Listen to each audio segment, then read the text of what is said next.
Please be seated.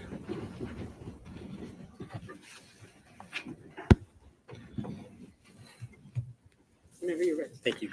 Good afternoon, Detective. That you remain under oath. Yes. And good afternoon. Good afternoon. We met, about a month and a half ago, December 29th, for a deposition in this case? Yeah, I know we met. I don't know if it was that long ago or no.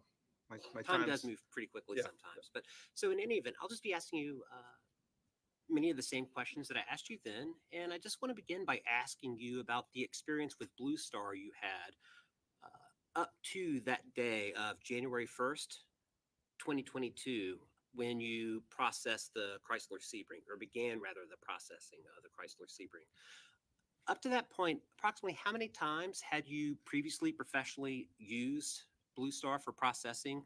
A rough approximation would be probably 15 to 20 times that I've used it. And you used that experience in processing this particular item, correct? That's correct. That item being the Chrysler Sebring. Yes. It was already in the Manchester garage bay when you saw it, right? Yes, it was. Missing tires, Yes. and I believe you described them as guts, but a lot of car parts were actually inside That's correct. the vehicle. Yes. So for using the Blue Star, one of the first things you have to do, obviously, is mix the chemicals, correct? Yes. And it is your practice before doing so to always reread the instruction manual. Yes. It never hurts just to make sure you're following it correctly, right? That's correct. And as you mentioned, there's the possibility that the instructions could have changed since Yes. the last time. Yes. So you implemented that same practice here. Before processing the Sebring, you reread the instructions. Yes. And I think you had also indicated that the instructions are fairly idiot-proof, I think you had said. But Yes. all the same, you made sure to comply with those instructions in the processing of the Sebring. Yes, it did.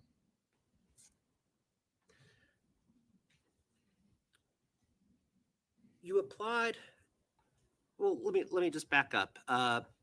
It took a while to process this car, right? Yes, it did. 2 different dates. Yes. January 7th was one. Yes. The second date was the 7th. Yes. On the first, Detective Tucker assisted you Yes, he did. for at least part of the time. Yes. And then on the second date, the 7th, Detective Lamy helped you, right? That's correct. And again, your goal with the Blue Star was to apply it to every nook and cranny of both the exterior and interior, correct? Correct. And before doing so, you obviously you dim the lights in the bay. In the bay, they're either on or they're off. Okay. There's no dimming feature to it. But there was some light, maybe potentially, but it doesn't have to be pitch black for you to be able to see the Blue Star, correct? We would use the flashlight that I had. With the exterior, there were no positive reactions, right? Correct. A positive reaction you've learned through your training experience lasts about 30 to 60 seconds. That's correct. And it is that top blue color on that Kleenex box that's by the jury, right? That's correct. And you're able to distinguish that from what's called a false positive. Correct. Probably the same color, but it's more like a flash, right? Yes. It lasts for just a few short seconds. That's correct. There are a few things that can cause a false positive, one of those being a cleaning agent, right? That's correct. So sometimes in your investigations, a false positive can itself have some evidentiary value, right? That's correct. It may suggest that efforts were made to try and clean whatever object it was that you were processing. That's correct. Let's now talk about the application of the Blue Star to the interior of the vehicle. Before doing so, you placed down some butcher paper on the garage floor That's correct. and you removed the items from the interior of the car. That's correct. And when I'm talking about the interior, there's the trunk, and that's been pretty well covered, but there's also the cabin. That's correct. The passenger cabin, Yes. the front seats and rear seats. Yes. So you removed any items, including car parts, from the interior before applying the Blue Star, Yes, I did. and you applied the Blue Star in the manner specified to you in the instruction manual. Yes. Again, it's not like a, a a burst. It's a light spray that you're trying to provide, right? That's correct. You don't need to saturate it or anything, Correct.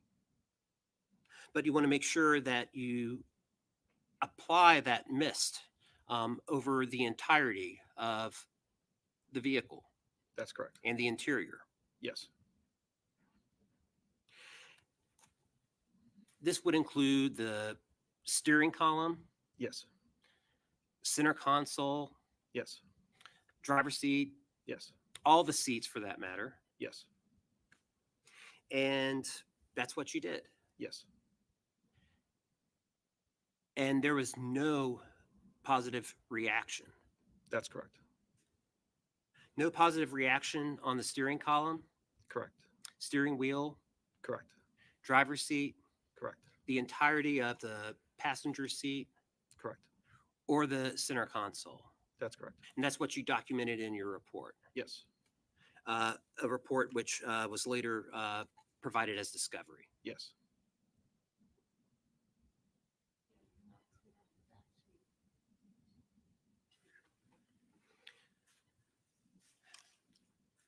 And so just to be clear, this was the entirety of the interior that you applied the Blue Star.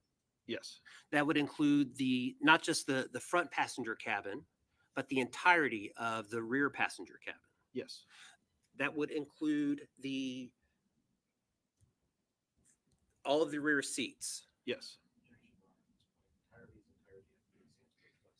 Overruled. And that would include the entirety of the seat for for the back passenger, Yes. and crevices. Yes. And again, there was no reaction. Correct. False or negative? Correct. Thank you. You're welcome. Just a moment, please.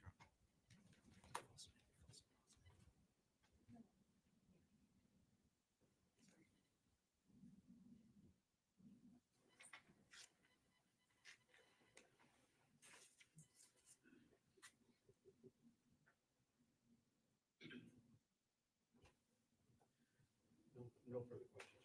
Thank you. All right, you may step down. Thank you.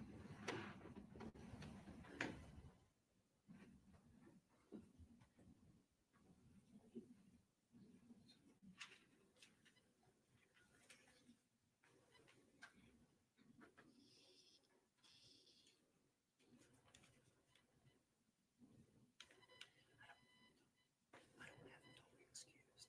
Excuse me. We don't want to have him totally excused. I haven't excused him.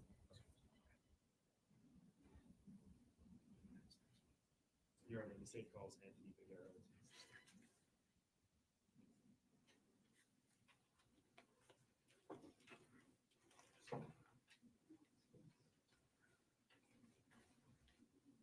Please just watch the wires, sir.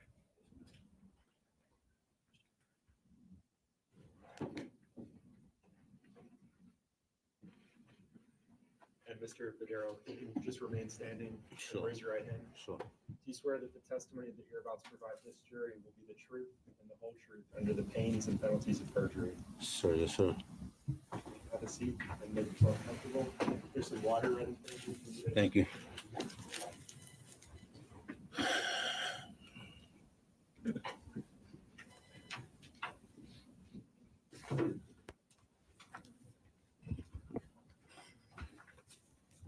How are you doing today, Mr. Figueroa?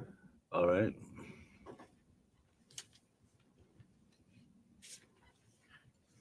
Can you start by stating and spelling your full name for the record? My name is Anthony Bodero, ANTHONY BODERO. And sorry, we're just getting set up, Mr. Badero. I apologize. It's okay. Take your time. Your Honor, may I actually approach and just try to plug that back into? Sure. Go ahead. That's fine. I'm just gonna step Oh, sure. behind you for a minute there. Sure.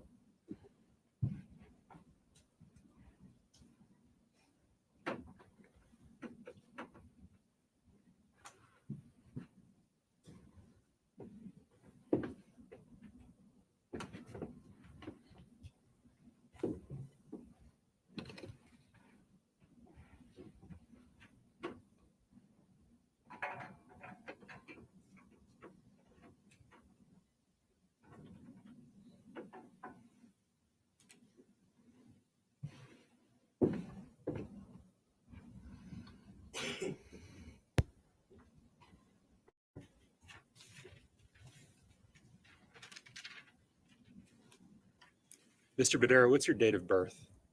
August 30th of 1973. And how far did you go in school? High school. 11th grade. 11th grade. What's the current city that you reside in? Manchester, New Hampshire. And how long have you lived here in Manchester? 13, 14 years. Mr. Badero, are you familiar with an area in Manchester called the Colonial Village Apartments? Yes, sir. And how are you familiar with that area? I used to reside at the residence here. And again, Mr. Badero, we're making a record, so I'm just going to ask, there's a little microphone in front of you. I'm just going to ask that you speak into that and as loud as you can. I used to reside at Colonial Village. How long did you live in Colonial Village for? Lived there for like 4 months at one time, and then like another 4 or 5 months after that. And what were the periods that you lived there? What years? I lived there from July of 2019 to, I would say, I think it was March of the following year. Yes, March of 2020. Okay. And who did you live there with in that period that you just mentioned, the July 2019 to March 2020? I lived with a friend of mine. And what's your friend's name? Her name is Tanya Clement. And what were the circumstances? What was the arrangement that you had with Tanya, that living situation? We would share the bills for the rent of the apartment.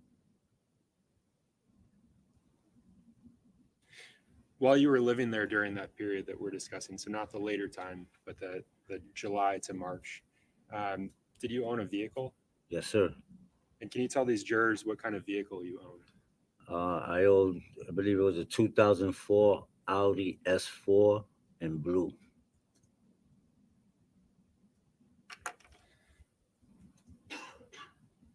Would you recognize that vehicle if you saw it today? Of course. Your Honor, may I approach? Yes, you may.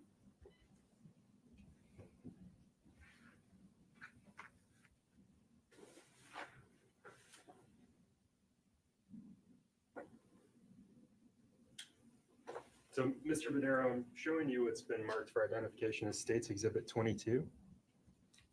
Do Exactly. you recognize That's that? definitely my old car, yes. And so you recognize it as your old car? Yes. I'm sorry, sir, I'm gonna ask you, it's a big courtroom. Just and speak everybody needs to louder. hear you, so please Okay. keep your voice up. Yes, that was my vehicle. Okay. Is this a fair and accurate representation of your vehicle? Is Yes. this what your vehicle looked like, in other words? Yes. Your Honor, at this point, I move to strike the ID and mark it as full State's Exhibit 22. The objection? May we approach? Yes?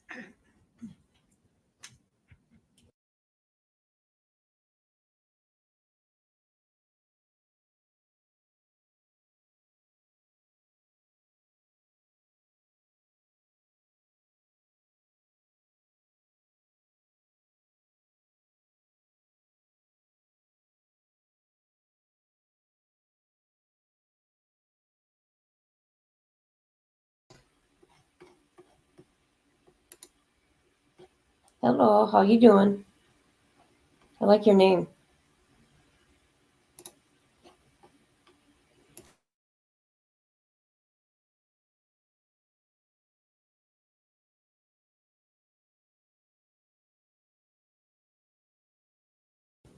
And Mr. Badero, you said you recognize this vehicle, that this is a fair and accurate Yes, sir. photograph of your vehicle. Yes. Is this what your vehicle looked like the last time you saw it? Yes. It is? Yes. Your Honor, at this point, I move to strike ID and mark as full States Exhibit 22. No objection. All right, the ID is stricken. It's entered as a full exhibit. And may I publish, Your Honor? Yes, you may.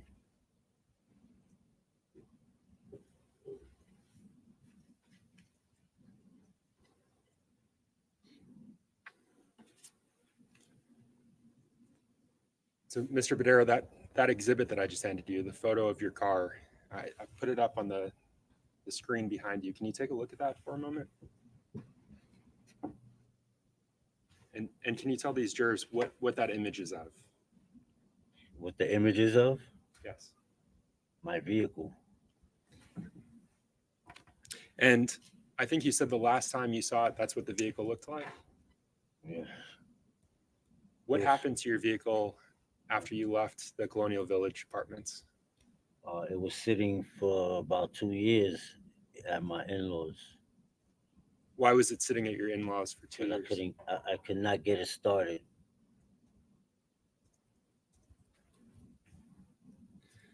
Mr. Badero, at some point between when you left that vehicle for 2 years at your in-laws and today, did you consent to a search of that vehicle?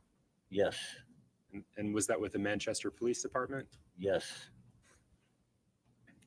Mr. Badero, I want to switch gears. Do you know someone named Adam Montgomery? Yes. And you can reposition yourself, that's fine. How do you know Mr. Montgomery? I happened to meet him August of 2019. Your Honor, may I approach? Yes.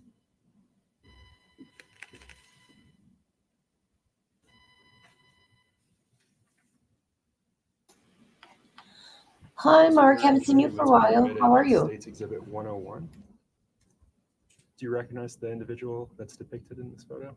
Yes, sir. And who do you recognize that to be? As Adam Montgomery. Your Honor, may I publish? Yes, you may.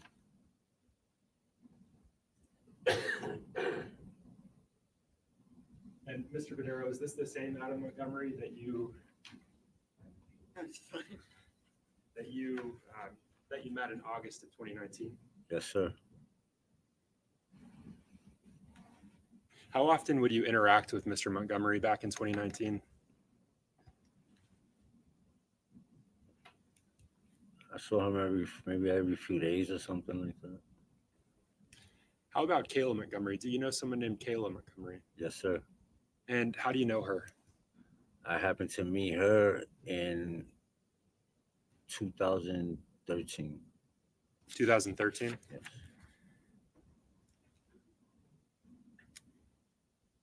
How did you meet the defendant in August of 2019? I needed a ride to the Rockingham courthouse to dispute a driving without a license ticket, and I needed a ride, so I happened to call a friend of mine, and he didn't have his car, so he said that he was with a friend of his, and that he would ask him if he can give me a ride. He called me back, told me that the guy said okay.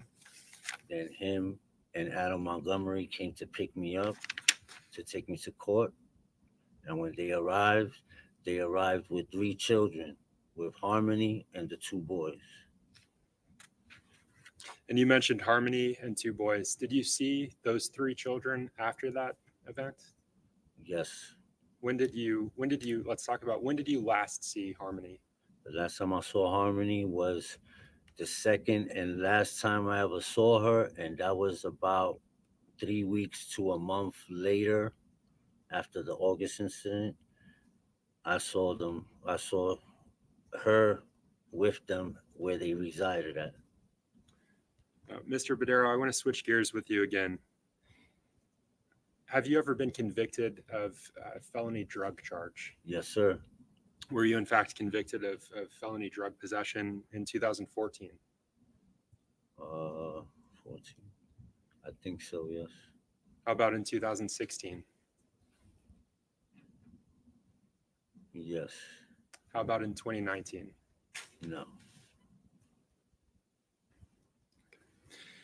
And Mr. Badero, did you provide testimony to the grand jury related to this case back in March of 2022?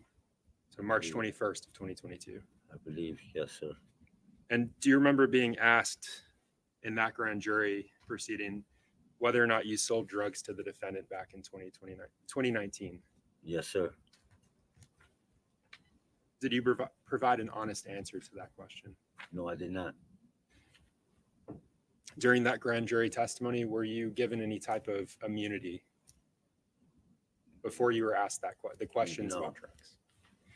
And after your testimony, after your grand jury testimony, did you agree to meet with investigators regarding the case? Yes, sir. And was that in September of 2022? Sounds about right. At that point, had you been provided any type of immunity regarding drug activity? No, I don't think so. Do you recall agreeing to meet with those investigators, signing a written document? I did agree to meet with them, yes, with an attorney.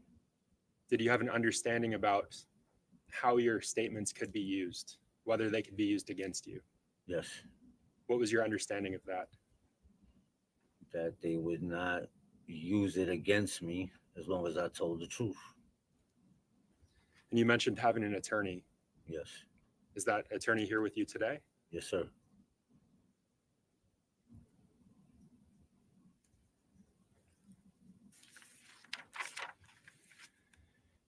And regarding your testimony here today, have you been provided immunity based on that drug information? Yes, sir. Before testifying today, you were provided immunity. Yes, sir. Based on that, Mr. Badero, I want to ask you questions about your sale of drugs back in 2019. Specifically, back in 2019, did you sell drugs to the defendant, Adam Montgomery? Yes, sir. Did you sell drugs to Kayla Montgomery? Yes, sir. How often would you sell the defendant and Kayla drugs? Whenever I had any available, How frequently was that? not frequent. Were you actively selling drugs back then? When I did have, yes. And how would they pay you when they would purchase those drugs? They would either pay me with cash or they would sell me food stamps. Let's talk about that. Yes, sir. I mean, when you say they would sell you food stamps, Well, I would give them half of whatever they gave me in food stamps. let me back up. What type of drugs were they buying from you back then? Heroin and crack. Mr. Badero, did the defendant, in this case, Adam Montgomery, did he ever sell drugs for you? Negative, no, Did you ever employ Mr. Montgomery to sell drugs for you? no, Did you ever hire him in any capacity? no. Mr. Badero, I want to turn your attention to Thanksgiving of 2019. Does that time frame stand out to you? Yes, sir. And can you tell these jurors why that stands out to you? Because they approached me saying they had no place to live, and I let them stay in my vehicle. And can you describe that arrangement where you let them stay in your vehicle? Well, the reason I had them stay in the vehicle is because I was living with somebody else that it was their apartment, and there was no room for them to be there. So the only choice I had was to let them stay in my vehicle. And do you recall the specific? Let me back up. How many days did they stay in your vehicle? 2 for? days. 2 days. Yes, sir. Do you recall the specific days? No, it was just after Thanksgiving weekend. And Mr. Badero, who stayed in your vehicle?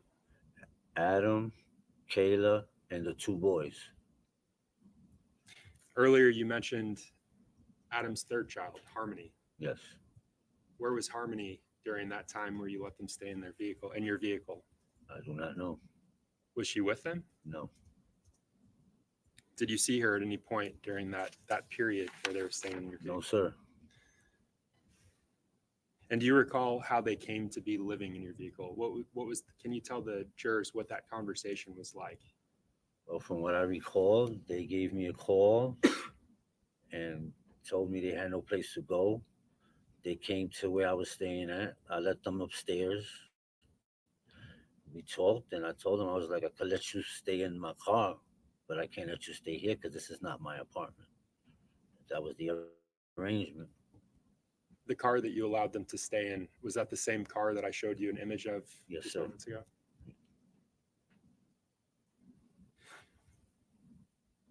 Mr. Badero, back in late 2019, did you have a Facebook account? Yes. What was your Facebook name back then, if you can recall? Anthony Tone Capone Bodero. Anthony Tone, sorry? Capone Capone. Bodero. Is that your full name, or No, that's just a street name. Tone specifically? Is that what you go by? Well, they call me Tony. Were you friends with the defendant on Facebook, the defendant in this case? Yes, I believe so, yes. Do you recall what his Facebook name was back then? I believe it was his name, Adam Montgomery.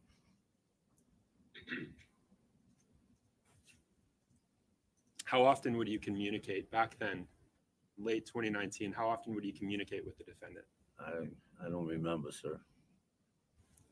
How would you communicate with him? Telephone mostly. Did you communicate with him on Facebook at any point? I don't recall, but I wouldn't doubt it. So I want to talk about those 2 days when they were staying in your car. The defendant, Kayla, and their 2 sons. Did you take them anywhere during those 2 days? No.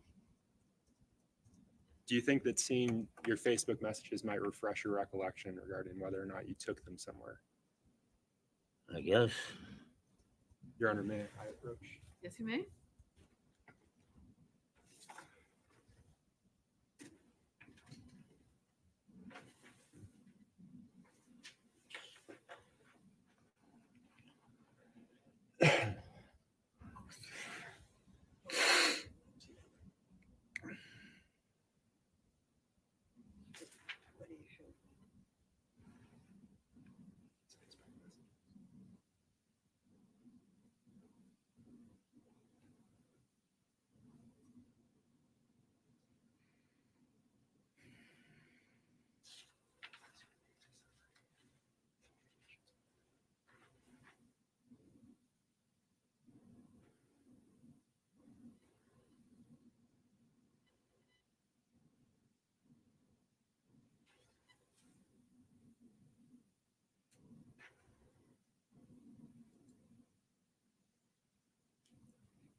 And I think you said this already, Judge, but may I approach this? Yes, you may. Thank you. So, Mr. Badero, I'm just handing you, and actually, sorry, I can just have this.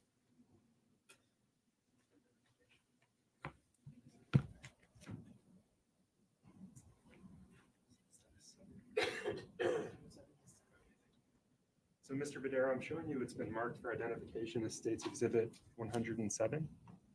I'm just going to ask that you look this document over, paying attention to this page. I'm gonna read that.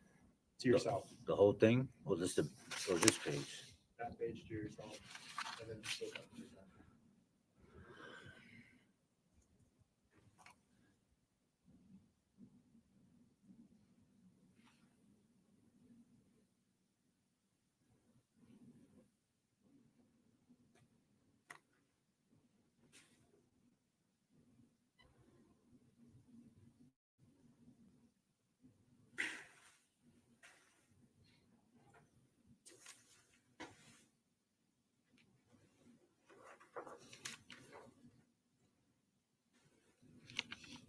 I finished. So, Mr. Badero, first let me ask, does that refresh your recollection regarding whether or not you drove the defendant? To tell the truth, I don't even remember. Okay. The item that you just reviewed, what do you understand that to be? Guess they must have reached out to me. They needed to go to the clinic. They asked for a ride, and I guess I must have told them, give me 20 minutes. I just woke up, and I guess I must have took them to the clinic. Okay. Let me ask you this. Is that a conversation between yourself and the defendant? I don't even remember. It could have been with Adam or Kayla.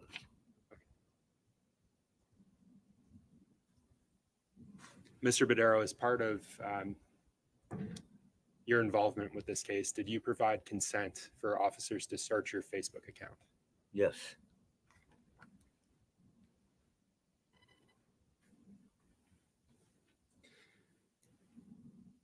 Mr. Badero, during that 2-day period where the defendant slept in your car, did you allow him to drive your vehicle at all?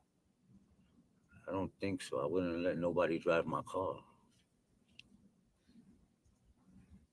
And seeing those messages, does that refresh your recollection at all regarding whether or not you took them to the methadone clinic? Does not, sir.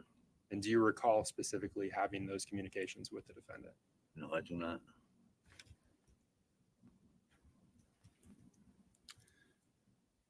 Mr. Badero, when the Montgomery stayed in your vehicle, how often would you see them? Not much.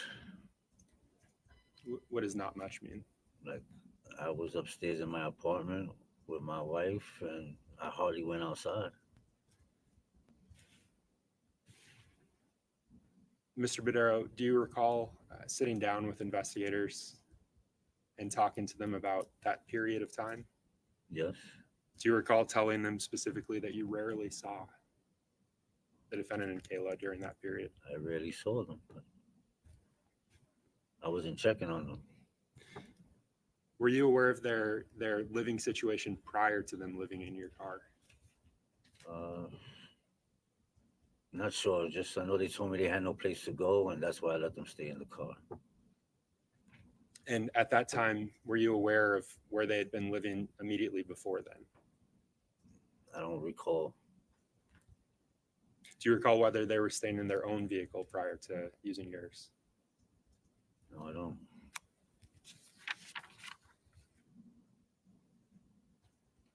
Those rare times that you would see them, how would you see them during that period?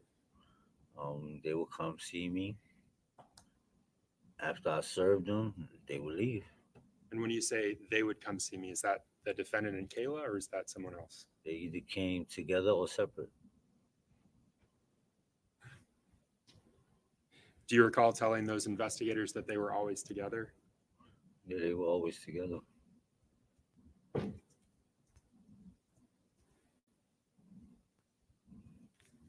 During those 2 evenings or those 2 days that you allowed them to stay in your vehicle, did something happen to your vehicle during that time? Yes. The first night, I guess, from what they told me, Kayla didn't know how to drive a manual transmission car. She turned it on for the heat, and it killed the battery. And I guess when he woke up, he went somewhere, supposedly from what they said, he went somewhere in the middle of the night to get a portable car charger. So by the time the next day when I came out, they already had the car started. So I don't know. I wasn't around, so I don't know. Mr. Badero, do you recall specifically who told you that information about Kayla starting the car? They were both telling me they were both together. Do you recall telling investigators that the defendant actually gave you that information? No. They were both together when you learned it. Well, yeah, they were both together. And I'm sorry, you said that earlier. They were always together. Yes. Yeah. Did you provide them any items during their two days in your vehicle? Yes. Can you tell the jurors what you gave them? I gave them leftover Thanksgiving dinner one night, and then the following day, I bought 2 pies from Domino's Pizza, and I gave them a pie, and I still with a pie for me and my wife. Mr. Badero, if I can have just a moment.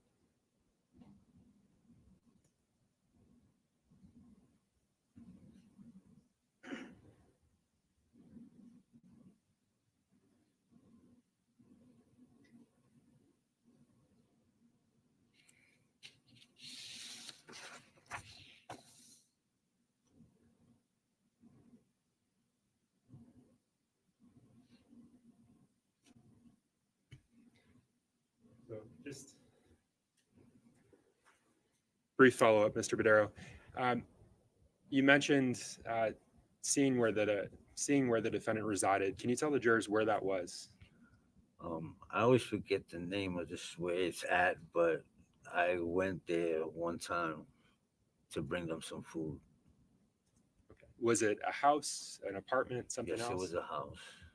How would you describe that house? It was a small little house. And would that have been, what time of year was that? That was in September 2019. September 2019? Yes, sir.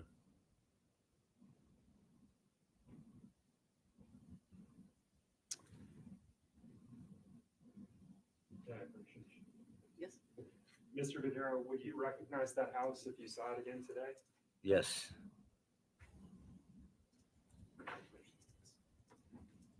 Showing you what's been published, admitted and published as State's Exhibit 1. That's it. And when you say, yeah, that's it, what do you recognize that to be? I reckon that to be the house where they were residing in. That house at Guilford Street. Yes, I believe that's the name of the street. How many times did you go to this house on Guilford Street? I think maybe, I don't even remember the one time, but it could have been twice. But I remember only one time. I didn't go visit them, so I don't know. Thank you, Mr. Badero. No further questions, Your Honor. I pass the witness. Thank you. Thank you, Your Honor. Good afternoon, Mr. Badero. My name is Caroline Smith. How are you? All right, good afternoon. A little bit nervous? Always. Okay. And I think your first introduction to this case was when marshals came to speak to you Yes, in January of 2022. yes. And you wanted nothing to do with this case, right? Well, I didn't know anything about the case. So, Yeah, except for what you read in the paper, right? except for what the officers told me. Okay. And you said, I've got no involvement with anything involving a child, right? Exactly. And Yes. Yes. no way, right? No. Okay. And you got subpoenaed to the grand jury, Yes. and they had you swear an oath there to tell the truth, right? Yes. And they gave you some ground rules about your testimony at the grand jury, right? What you mean ground rules? Okay. Well, they told you that you could refuse to answer a question if it would incriminate you, right? No, they didn't tell me that.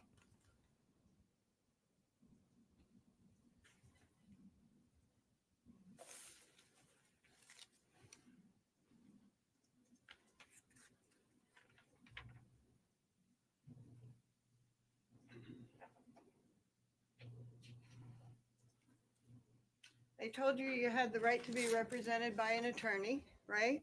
Yes.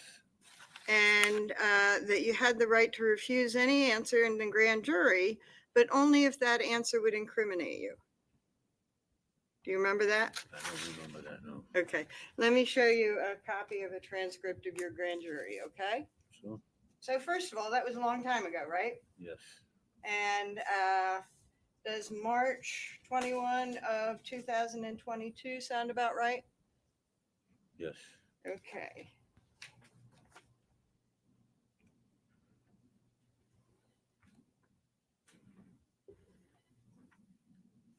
So I'm going to show you a copy of, you can see on the outside grand jury proceedings, right? Yes. About the disappearance of Harmony Montgomery.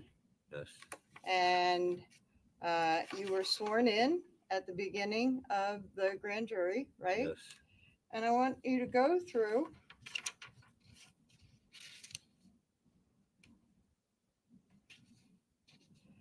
and I'm going to take you from the bottom of page 3 into page 4 and ask you to read that to yourself, okay? And then I'm going to ask you a question. Said bottom of page 3. Into page 4. Where the bottom? From From here? From Sure, there? sure. Why don't you do there?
Does that refresh your recollection?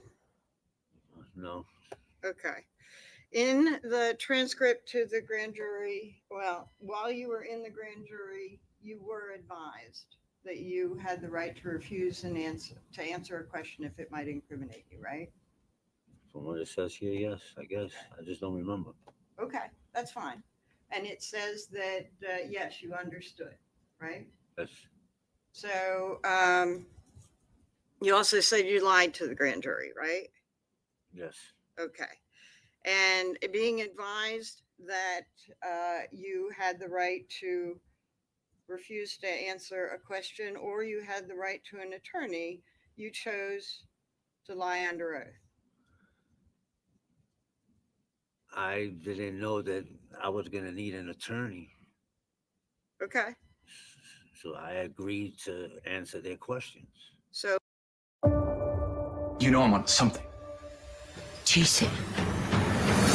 Other people are relying on you now. You are the way this ends. Tokyo Vice, streaming exclusively on Max. you thought you had information about Harmony, right? Yes, And you didn't want anything to do with this, right? of course. You didn't want to be implicated in this in any way at all, right? No. Okay. So, I'm going to switch gears a little bit here. You talked about meeting Adam because you needed a ride to court. Yes. And you didn't have a license that day, right? No. Have you ever had a license? No. You did not have a license in November of 2019 then, right? No. If you've never had one, you I've didn't never have had one. one, exactly. Excuse me, and you didn't have one in December of 2019?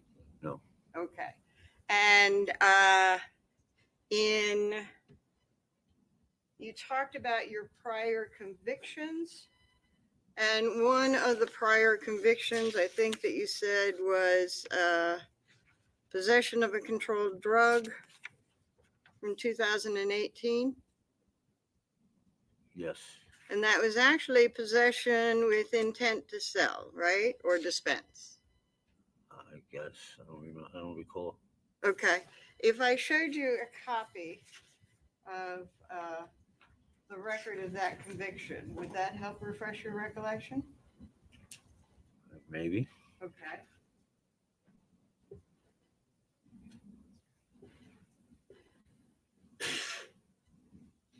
I'm going to show you what is a certified copy of a conviction returned from Superior Court state prison sentence for Anthony Badero, right? Yes. And January 12, 2018, That's when I was released. that was the day you were sentenced. So Well, actually, okay. I got released as well. Yeah, because you were actually in jail pre-trial, and the day you got sentenced, you got a suspended sentence and they released you. How do you? All I know is they let me go. Okay. And so you got a sentence of 3 to 6 years with all but 92 days suspended. Does that sound right? No.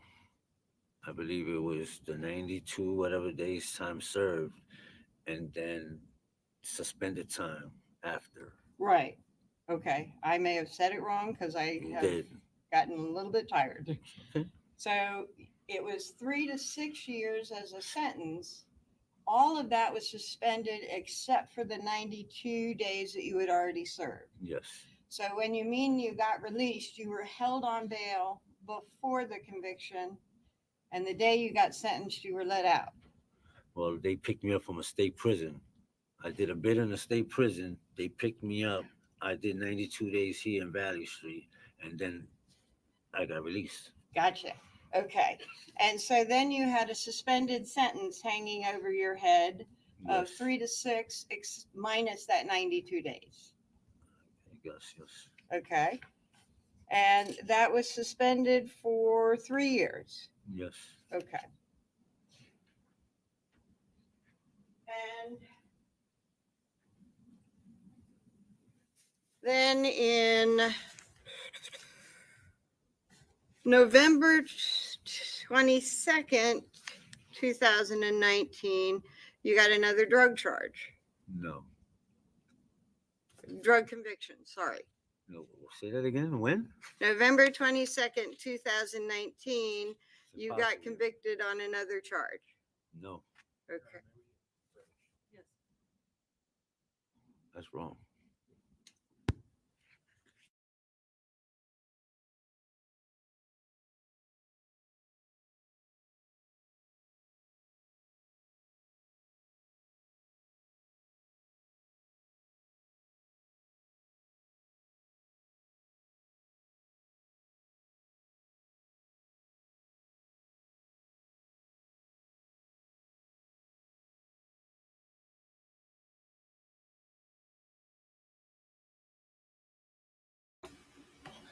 I have no idea what's going on.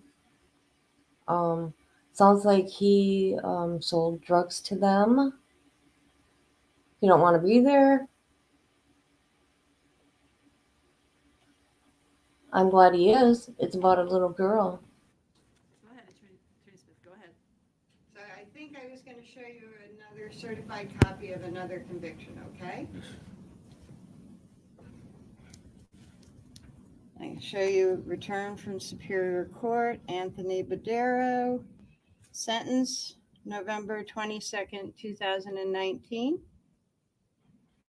Sorry, I don't know anything about that. The last time I did time for drugs was I came home in 2018. Sure, because on this one, you got a total 2 to 4 suspended. Do you remember that? No, I don't. Okay. And your attorney was Attorney Sheehan?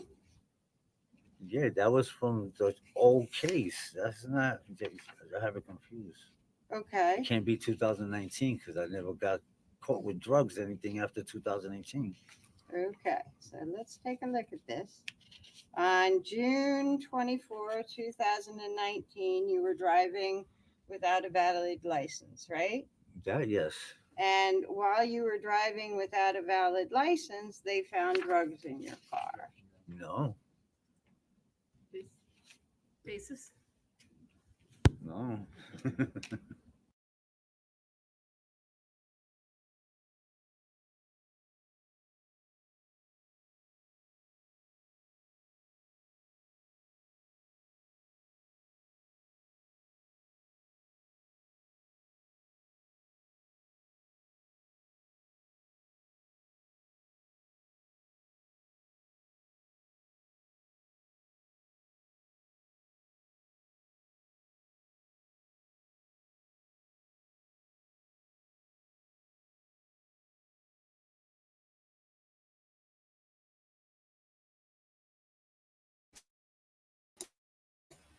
How was everybody today?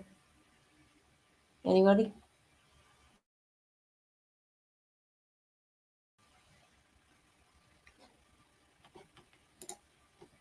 Defense lady, did she say was tired? Did she? I don't know.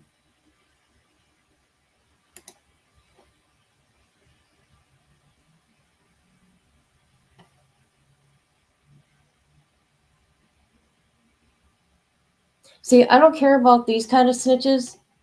The ones that know, if something has to do with little kids, that don't bother me.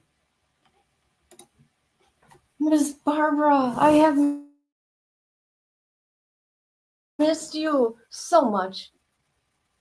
Not going to be able to be on here very long. I have to get to the doctor's.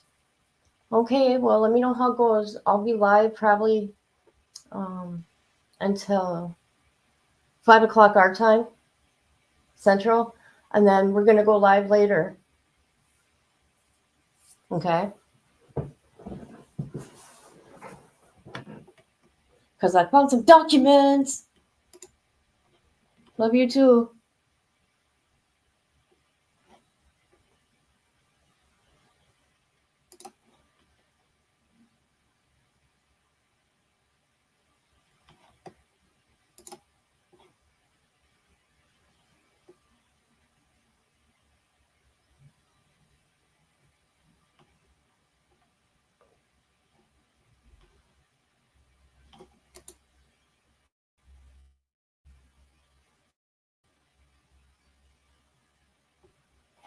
And we got our handsome Mark here with us, part of our crew here.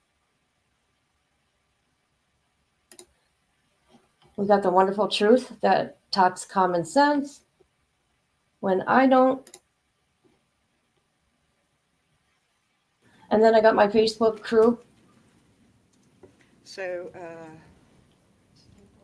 and I've moved to introduce this as the next exhibit, and I don't know where we are. Jake?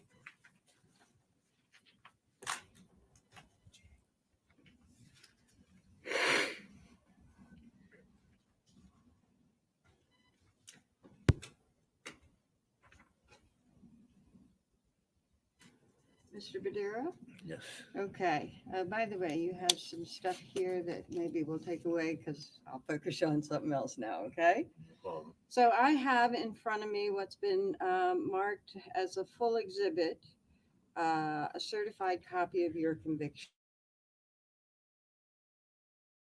from November 22nd, 2019.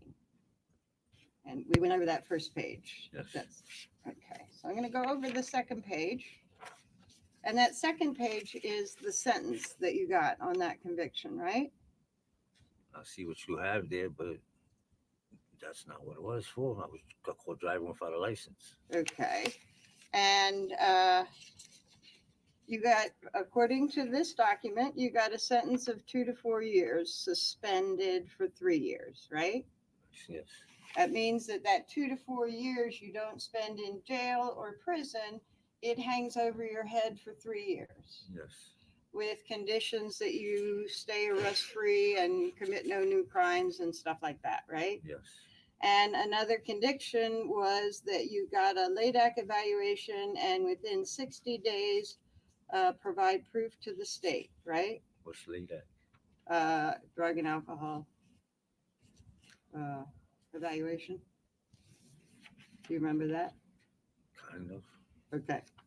So now we're going to go to the actual charge that was based on. And that's the indictment. You've seen indictments, right? Yes. And the indictment is for activities that you did on or about June 24, 2019. Is that what it says? Yes. And the activity that you did was possession of a controlled drug. Is that right? That's what it says. And this was in County of Rockingham, right? Yes. And it was Superior Court, right? Yes. Yes. Like this court, Superior. Of course. Okay. And then you also had with that a misdemeanor for driving after revocation Okay. with a sentence on the same day. That's what it says. Okay. And your sentence for that was 12 months in the House of Correction, all suspended for 3 years, right? Okay. meaning that you got another year hanging over your head for that 3 years, right? Yes. And one of the conditions here was that you not drive until you are properly licensed. Yes. So you got arrested for both of those things at the same time, right? All I recall is getting arrested for driving without a license. No Okay. drug charges. And so that the jury recognizes it when they see it later, if I may just sort of show That's them. okay.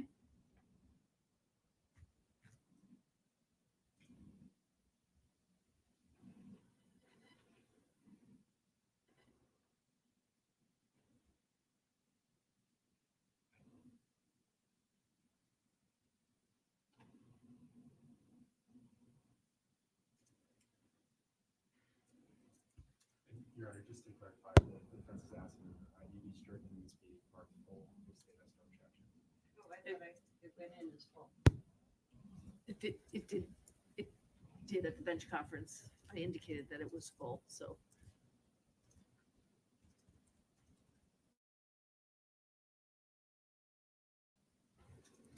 So November 22nd, you don't recall it now, but you didn't have a license then, right? No. And it sounds like you're saying today you were selling drugs in November? I don't recall. Selling drugs in December of I don't 2019? recall. Didn't you say on direct that you sold some to Adam and Kayla? I have, yes. Okay, so you were still selling drugs in December. I don't recall.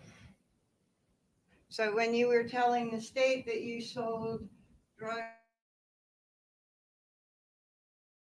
to Kayla and Adam, are you saying it was not December? I'm not saying that. When you said that, you weren't necessarily talking about December of 2019 when you told the state you were selling them drugs. Say to repeat that? Okay. Were you selling them drugs around the time that they stayed in your Audi? I don't think no. I don't. Okay. Not that weekend. I can't say I sold them drugs that weekend. No, I know I didn't sell them drugs that weekend. You know you didn't sell drugs that weekend. No. You can remember that clearly. I'm pretty sure of that. Okay. Okay. Well, let's talk about those food stamps. Those food stamps, didn't that, they sell you some food stamps when they were in Kayla's mother's home? I don't know where they were at. I just bought the food stamps. Okay. How about when they were at the fit shelter? Okay. I probably did. I don't know where they were at I didn't go. I don't remember where I went to see them for them to give me the card. Okay.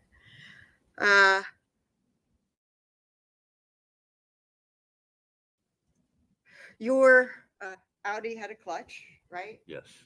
And the problem with the clutch, if somebody turns on the battery without turning on the car, the battery just runs down. Yes. And otherwise, you have to put in the clutch and have it in neutral or whatever and turn it on and keep it in neutral. And then it can run for a long time and the heat stays on. Yes. Right? Yes. And Kayla didn't seem to know that, and the car broke down. Yes. Well, the car battery died. Battery died.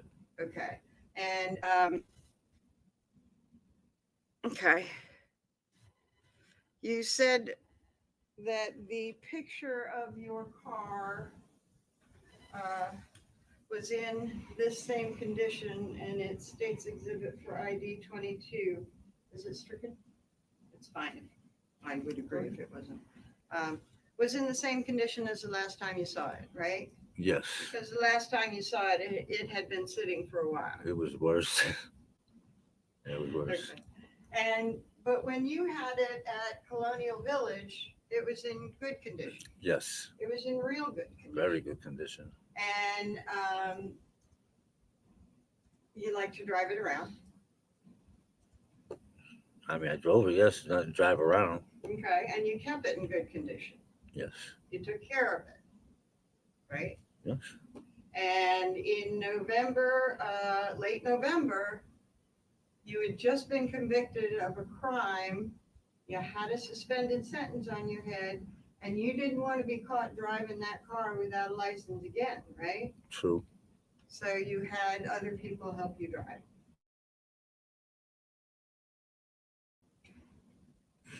Sometimes. Okay. Adam was one of those other people. Yeah, he has driven the car. Yeah. Okay. And Adam knew how to drive a clutch, right? Yes. Okay.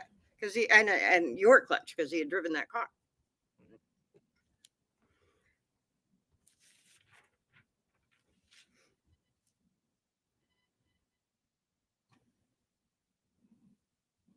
I think you said on direct that you saw Harmony twice at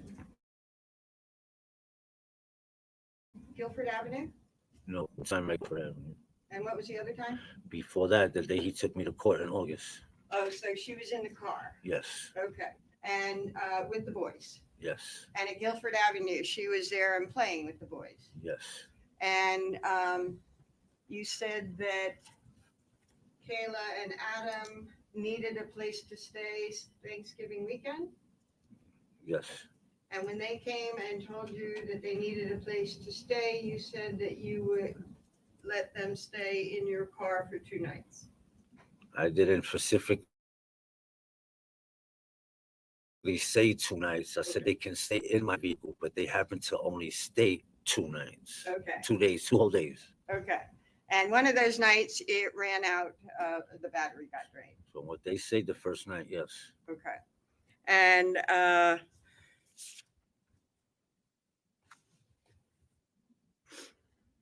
you are saying that you did not go down and see them sort of squatting in the parking lot at Colonial Village No. in their Sebring.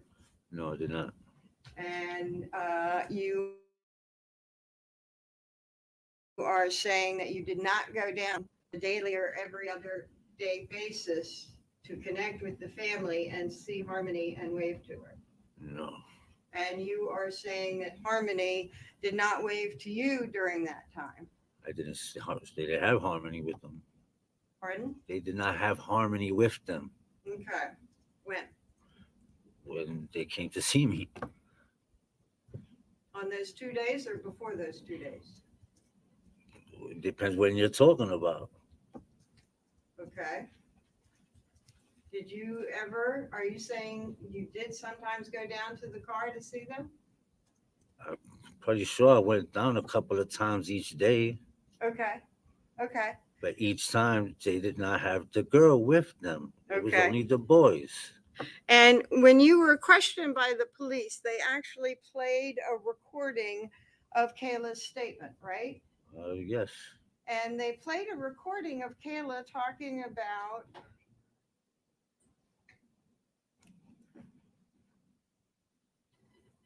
Approach.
Wonder what she's picking apart now.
So they played a section of Kayla's statement and you got pretty upset with that, right? I guess. Got pretty upset with what you were hearing. I guess, yes. And you said that you never saw Harmony I never did. and that you didn't go down there Let's daily. go. When did I not see Harmony? You're just saying I didn't see Harmony, but where? When? At the Colonial Village. No. And that you didn't go down to the car on a daily basis. Right. Well, 2 days they stood in the car. I went down at least a couple of times each day. For 2 days, you went down a couple of times At least each a day? couple of times, yes. Those 2 days. Those 2 days. Okay. And you're saying you never waved to Harmony, Never. never waved to the boys. Overruled. I'm telling you, she wasn't in the car. How can I wave to someone that's not in the car? Did you wave to the boys? Yeah, I'm pretty sure I did. Yeah. Okay. The boys loved me. So you would when you would go down there, you would see the boys and wave. Of course. And you want to have nothing to do with this investigation or Harmony, right? It's not the way you're making it sound. I want to help you guys. Who? The prosecution helped find who killed that little girl. Okay, so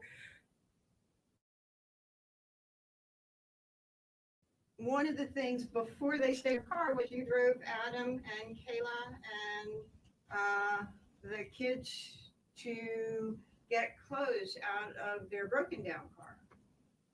I don't recall that. I don't think I ever did that. I'm not sure, but I don't recall I ever did that. Okay. Why would I? No. I wouldn't stuff my car with anything. Let's put it like that. You wouldn't know what? I would not stuff my car with a whole bunch of furniture or bags or anything like that. Okay, so bags that were from a car that people had lived in for 7 days, you never got them and packed them into your car. I don't recall ever doing that. No, I don't. And so you don't recall taking Adam or Kayla or Adam and Kayla or Adam and Kayla and the boys. No matter how you put it, I don't recall. Okay. And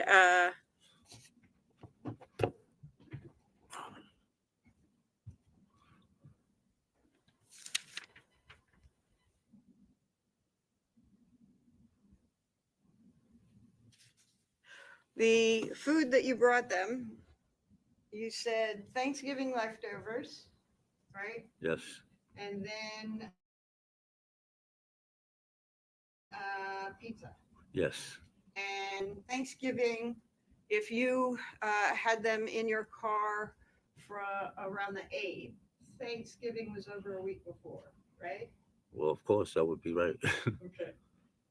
Thanksgiving was about 10 days before that, right?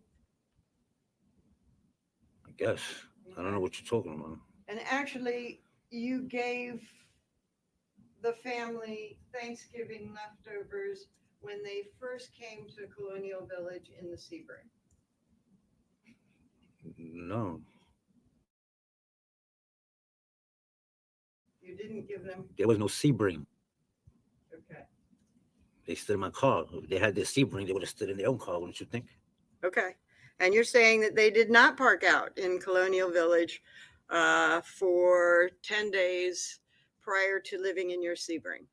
I don't own a Sebring. And if they did bring the car to the parking lot, then I didn't know that either.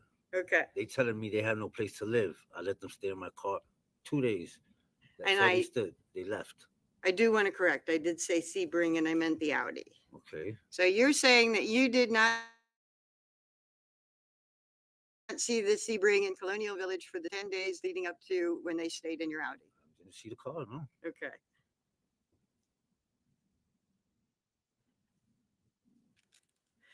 You said that the boys loved you. Had Yes, you they did. seen the boys I have for not more seen- than those 2 times before? Before and after, yes. Before? Yeah. When did you see the boys before? I they saw stayed in Adam your came to house? see me one time with the oldest one. Pardon? Adam came to see me one time with the oldest one. Okay. And how about the others? I guess the other one, they were with Killer, I guess. Okay.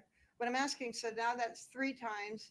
No, that's that not the three you- times I saw Harmony. No, that, don't Okay. get it confused. I'm not, I only saw her 2 times. I'm backing up. Okay. Okay. First time you saw Harmony, she was with her brothers. Yes. Second time you saw Harmony, she was with her brothers. Yes. You're talking about another time that you see the brother, but not Harmony. Yes. How many other times did you see that brother? Plenty of times When? throughout the whole time I knew them. Okay. Did you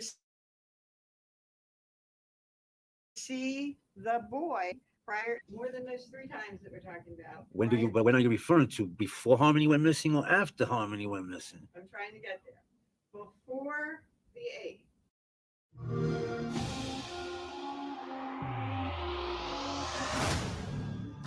Time is something no one can. I can't tell you exactly when, but I've seen the boys with them.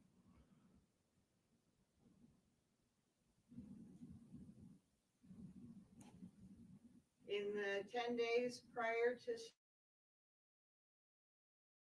staying in the Audi, you saw the boys with them? I can't tell you exactly how many days prior to the day I let them stay in the car, but I did see them. Yeah, Okay. I seen the boys, Okay. not the boys. Let me correct that. The boy. There was only one boy with him. And what circumstance did you see that boy? Was Kayla coming up to see you and bringing her son with her? No, Adam came to see me with the boy. Okay, so Adam would come up to see you and he'd bring his son. Yeah. Okay. And did they ever come in to use the bathroom or maybe clean up their kids? No. Okay.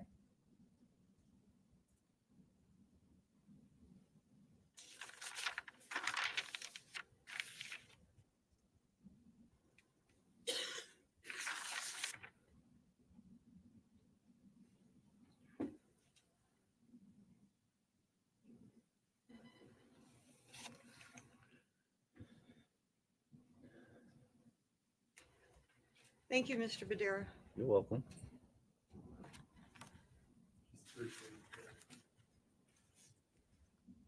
Mr. Badera, what's your involvement been like with the legal system? How Been very bad, sir. I'm not gonna lie. Attorney Smith was just asking you about this time that the defendant came to see you with his oldest son.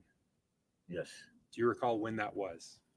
Don't recall exactly when, but it was before Thanksgiving. Before Thanksgiving. Before Thanksgiving. You said that the 2 days they were staying in your car, that you remember that clearly, that you didn't sell drugs to them. You were very clear on that. Why is that? Because it's like a family weekend. Like I don't recall selling drugs that weekend. I don't even recall me having drugs. Mr. Badera, let me ask you this. How many times have you allowed a family to stay in your vehicle? I never have. That was the first time. Was that the only time? First and only time, yes. Does that stand out to you? Well, I remember, yeah.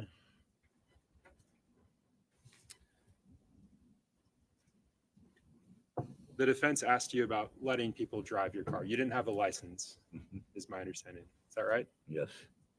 And the defense attorney asked about letting people drive your car. I want to follow up on that. You said that you'd occasionally allow folks to drive for you.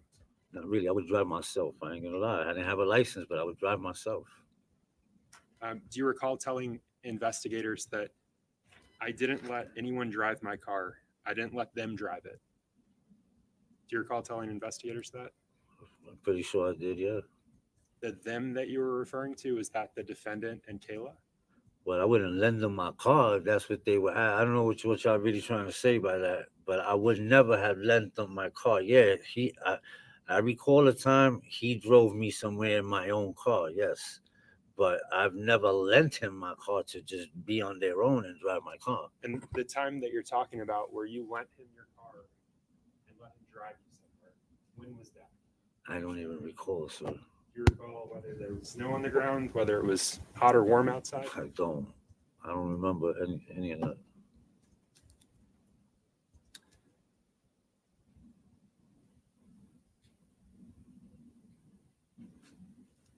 You mentioned seeing the two boys Yes. and them waving at you, you waving back.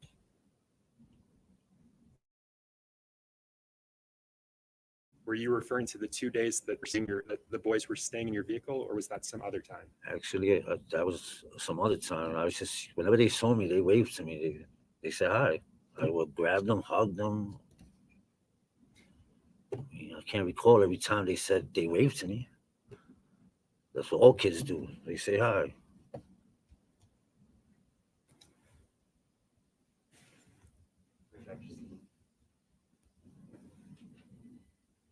Thank you, Mr. Rivera. No additional questions from me.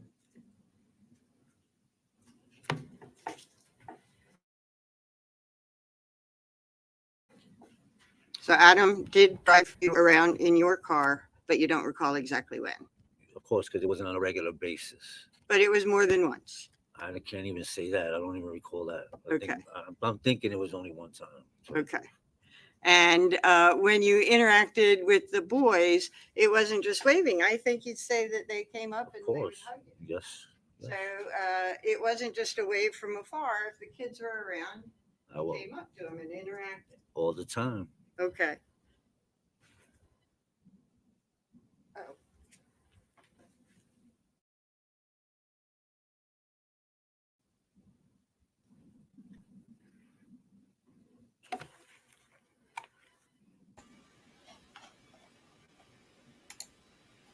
I know, right, Olivia? He's just trying to help find his baby.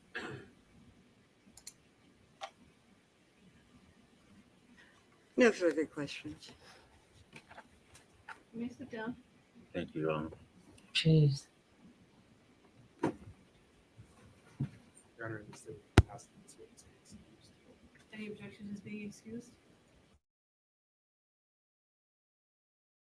I'd rather not, no. You may sit down, but you remain under subpoena, sir. The state will explain that to you. Yes, and I think it's just about 2:30, ladies and gentlemen, so it's a good time for our mid-afternoon break, so we'll take 15 minutes. All rise for the jurors, please. Don't discuss the case. Don't do any independent research. All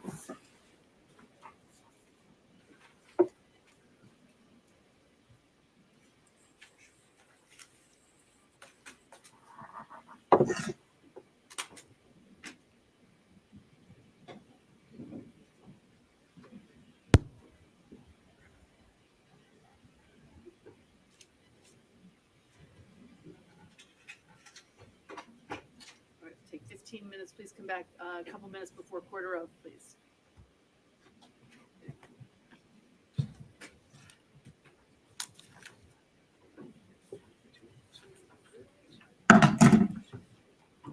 She did say she wanted to end a little early for the monitor. So. I am. So there's that. What do you guys think?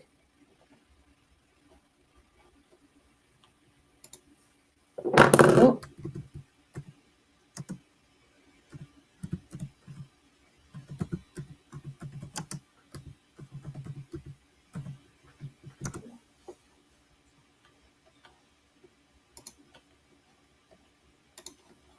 Just looking at him. What?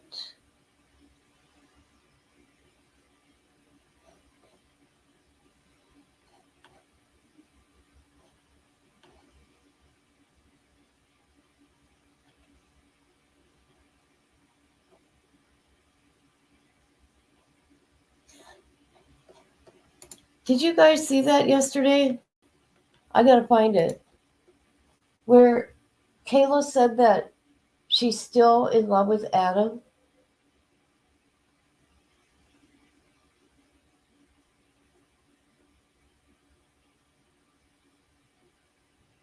Yeah.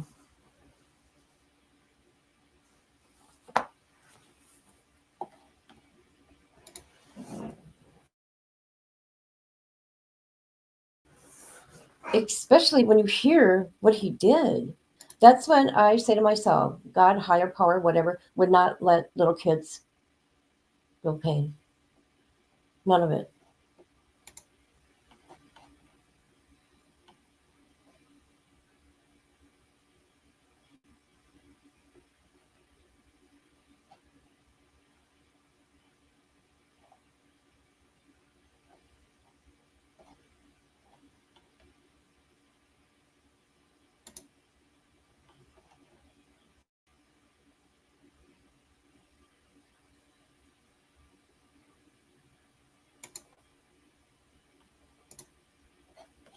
Okay, hold on a minute.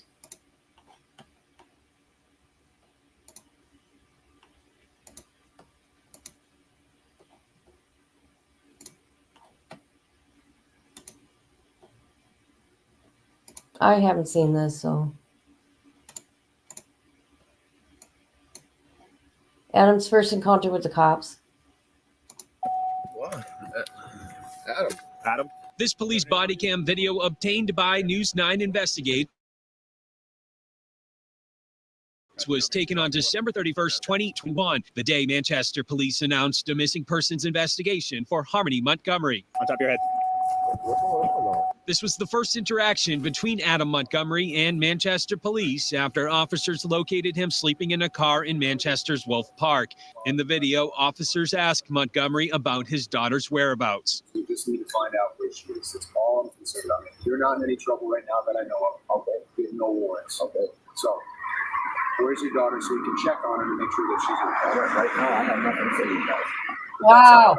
I'm just asking where she is. I have nothing to say. The interaction lasts about 5 minutes before Did you hear that? Wow. Montgomery is sent on his way. Police track Montgomery down again later that day, serving him with a court order to produce Harmony. Some detectives want to speak with you. He's being detained at this point. 5 days later, Montgomery is arrested on charges including second-degree assault for allegedly abusing Harmony. During an interview with detectives, Montgomery is asked several times about his daughter. This isn't going to go anywhere. Like, this isn't going to stop. So, I know it's not. So either get on the bus now or get run over. Oh, wow.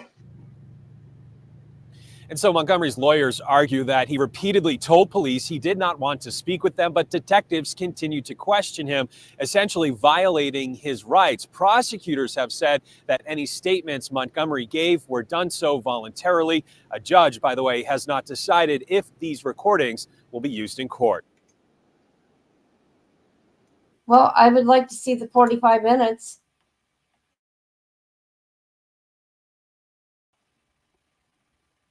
Oh, what's this? Let's look at this. Oh.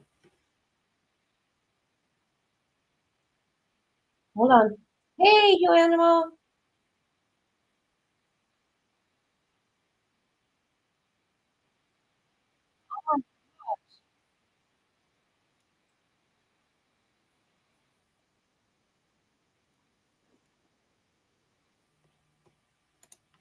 Oh, okay.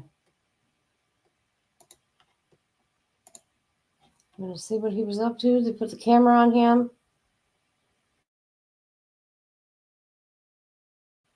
Talking about some of the rest of the video that you had obtained last Friday. So today is to just very briefly go over one last thing where we ended on Friday, and then go through a few more of those materials that we looked at on the CDO identified States Exhibit 1. Okay? Absolutely. All right. And what I'd like to start with is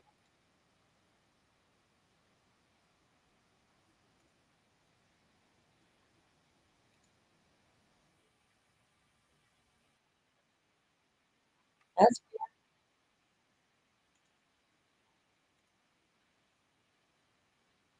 to Look just at very that. briefly go over one last thing where we ended on. All right, is that better? Easier to see without the pixelation. And I believe you described for us on Friday that Eco ATM that was for recycling of electronics. People could get money for them. Correct. Right. And from this particular video, we had watched this several different minutes up, I believe, until almost 29 minutes into the videos. And how long again did you say was a typical length of time for somebody to be standing at this machine to do a transaction? From my understanding, 5 to 10 minutes. 5 to 10?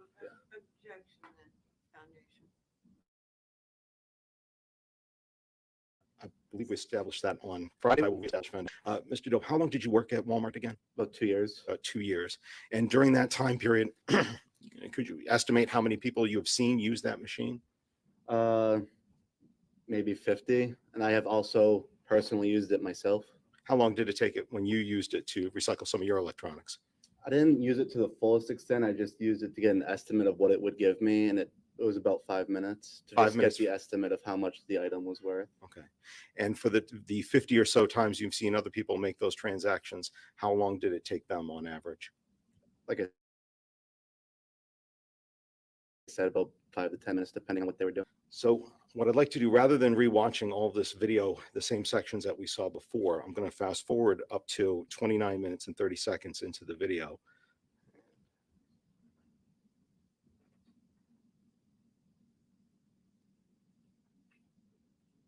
We'll go to 29 minutes here.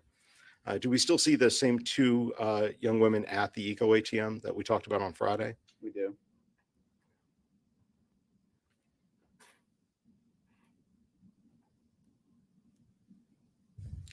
On Friday, you also identified a gentleman in a tan hat who saw them. Correct. Can you please let me know if you see that gentleman again on this section of the video? We're now at 29:30 into the video.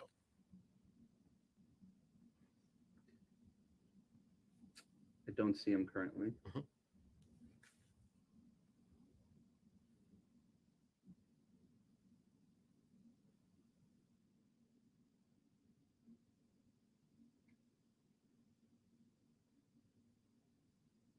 I do now.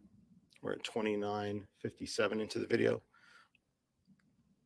Is he still wearing the tan hat? He is.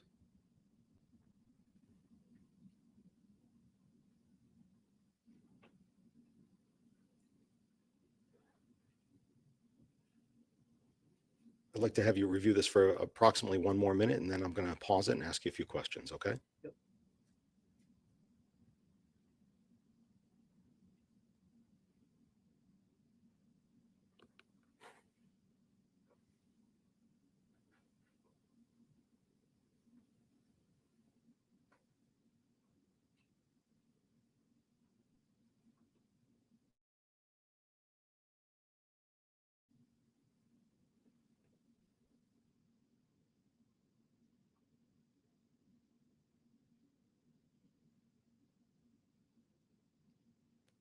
And the gentleman with the tan hat, which way did you see he went?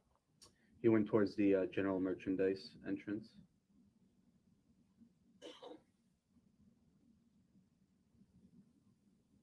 We're going to pause it here at 31 minutes and 9 seconds into this particular track. You went towards the general merchandise entrance? Correct. Okay. And the other young lady that had been there at the kiosk that time before, which direction did she go? Also in that same direction. Were you able to, using the footage, see where they went in the store after they disappear off the screen of this camera? I was. And was that part of the footage that you provided here on this packet of videos that you gave to the Manchester Police Department? It was. Could you describe for me this camera footage? I believe you said on Friday, but I apologize, I forget the answer. About how high off the ground is this one? I'd say about 10 feet. 10 feet? About, yeah. Are there any videos, are there any cameras within Walmart when you were working there at this time period that cover people's facial features better, so we might be able to help identify these folks a little better? Yes, they're called the public view monitors. Where are those located? They're scattered throughout the store, but the ones that I provide were in the health and beauty department. And health and beauty department, on the labels on the videos, do they say health and beauty, or do they say another name for the ones that came from that section? I don't remember, but it would either be health and beauty or cosmetics. Cosmetics. Yep. Okay. With regards to cosmetics then, what I'd like to do is on that exhibit that we talked through on State's Exhibit 1, I'd like to ask, did you review those cameras as well to see where those two other people went, the gentleman in the tan hat and the other young lady? Yes, any video that I provided, I would have had to personally watch in order to burn it. And when you burn these onto the CD, if we were looking at the CD here, is there time signatures on each one of those tracks so we know what time period is captured? Yes. I'd like to start then with the track that you listed at the earliest time period, Cosmetics EVPM 6, 12/30/2021, from 14/28/33 through the same date of 14/28/51.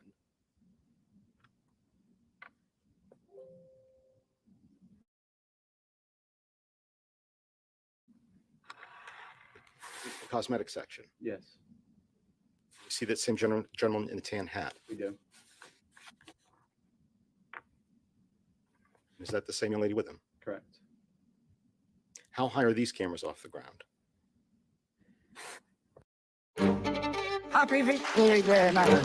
Yes, get on with it, please. Yes. I'd say they're about face level. So it comes down from the ceiling, and it's probably, I would say, maybe a foot above me. Okay. And how tall are you? I'm about 5'9". Okay. So about 5'10" or so? Yeah. All right. Play that track one more time. This area of the store, where is it in relationship to that service desk? It's still in the front end of the store, but it's probably from the general merchant. It's closer to the general merchandise entrance. General merchandise? Yeah. Okay. So when you walk in through that entrance, you take a right, and it's right there. And at that point, I'd like to go to the next track that you provided to the police department. Cosmetics EPVM 4, 12/30/2021, from 14/28/47 through the same date of 14/29/13. I'll show you that track and tell us if you can see those same two individuals. I do. And what is the relationship of this aisle compared to the last aisle that we just saw? They're right next to each other.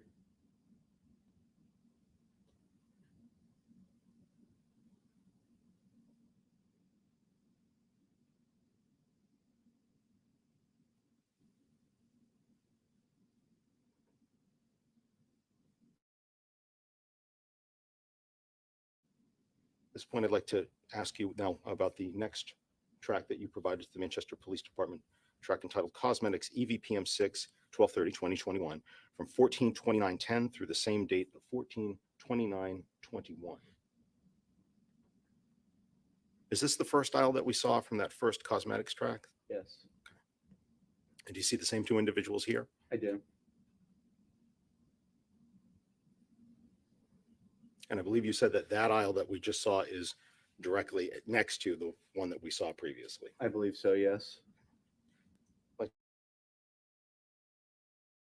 To go to the next track that you provided, Cosmetics EVPM 5, 12/30/2021, from 14/29/18 through the same date of 14/32/16. And please let us know if you see those same two individuals. And which aisle does this cover? This is also cosmetics. Okay. Is it the same aisle that we just saw a moment ago, but from a different angle, or? No, this is a different aisle, I believe. Okay. And do you see the same individual in the tan hat and the young lady with him? I do.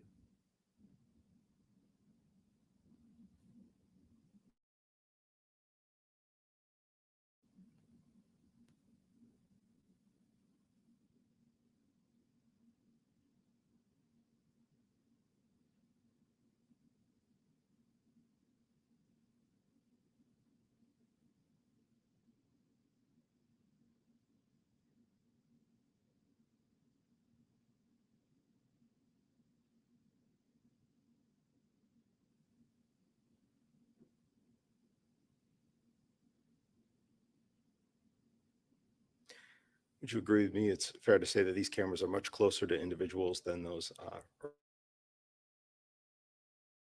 earlier shots over at the service desk? They are.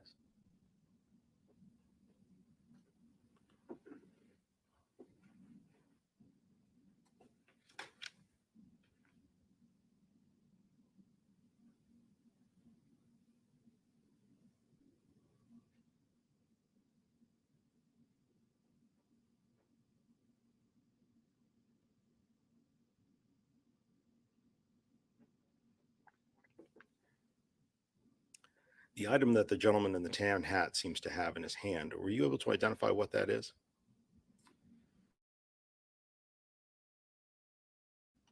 If I remember correctly from one of the frames, that it was a phone, it looked like. Thank you.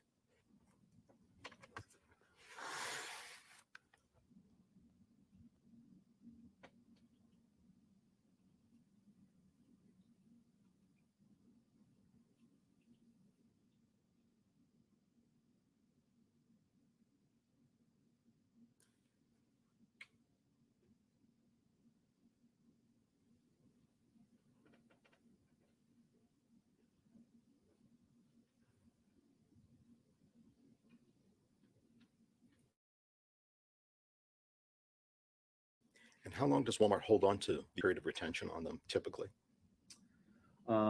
It just depends, but it's typically anywhere between a month to 3 months. Thank you.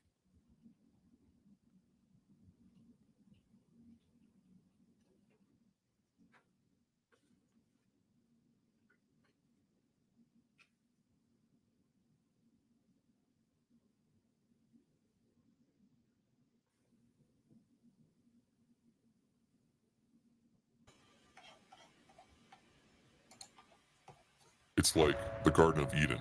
It's a real place. How do you know it's a real place? I was there. You're going to have to elaborate. I was there. Now I'd like to show you and ask you questions about the last of the cosmetic tracks that you provided to Manchester Police Department. Cosmetics EVPM 6, 12/30/2021 from 14/32/22 through the same date of 14/33/1. If I could direct your attention to the screen and let us know if you see those same two individuals, okay? Yep. Thank you.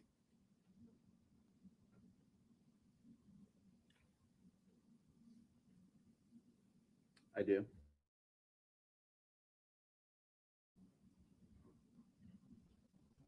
And let us know if they reappear on the screen. They do.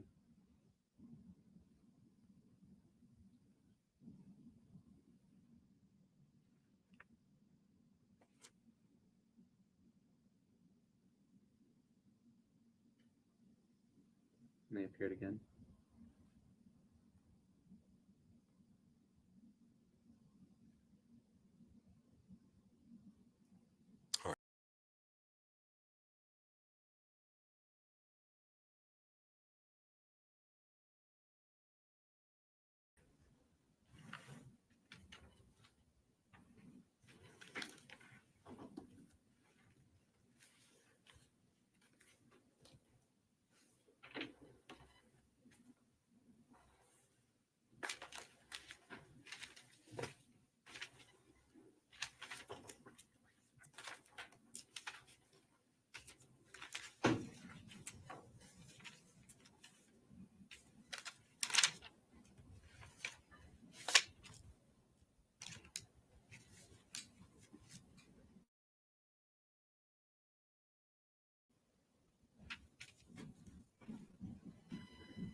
You may be seated. State may call its next witness. Thank you, Your Honor. At this point, the state will call Officer Ryan Heil to the stand, please.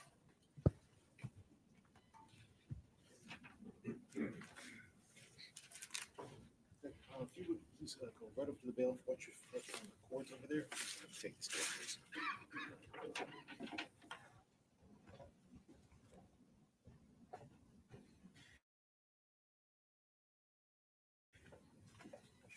The executive standing just a moment. Please raise your right hand. Do you solemnly swear that the testimony you give this jury will be the truth, the whole truth, and nothing but the truth? So help you God. Yes, sir.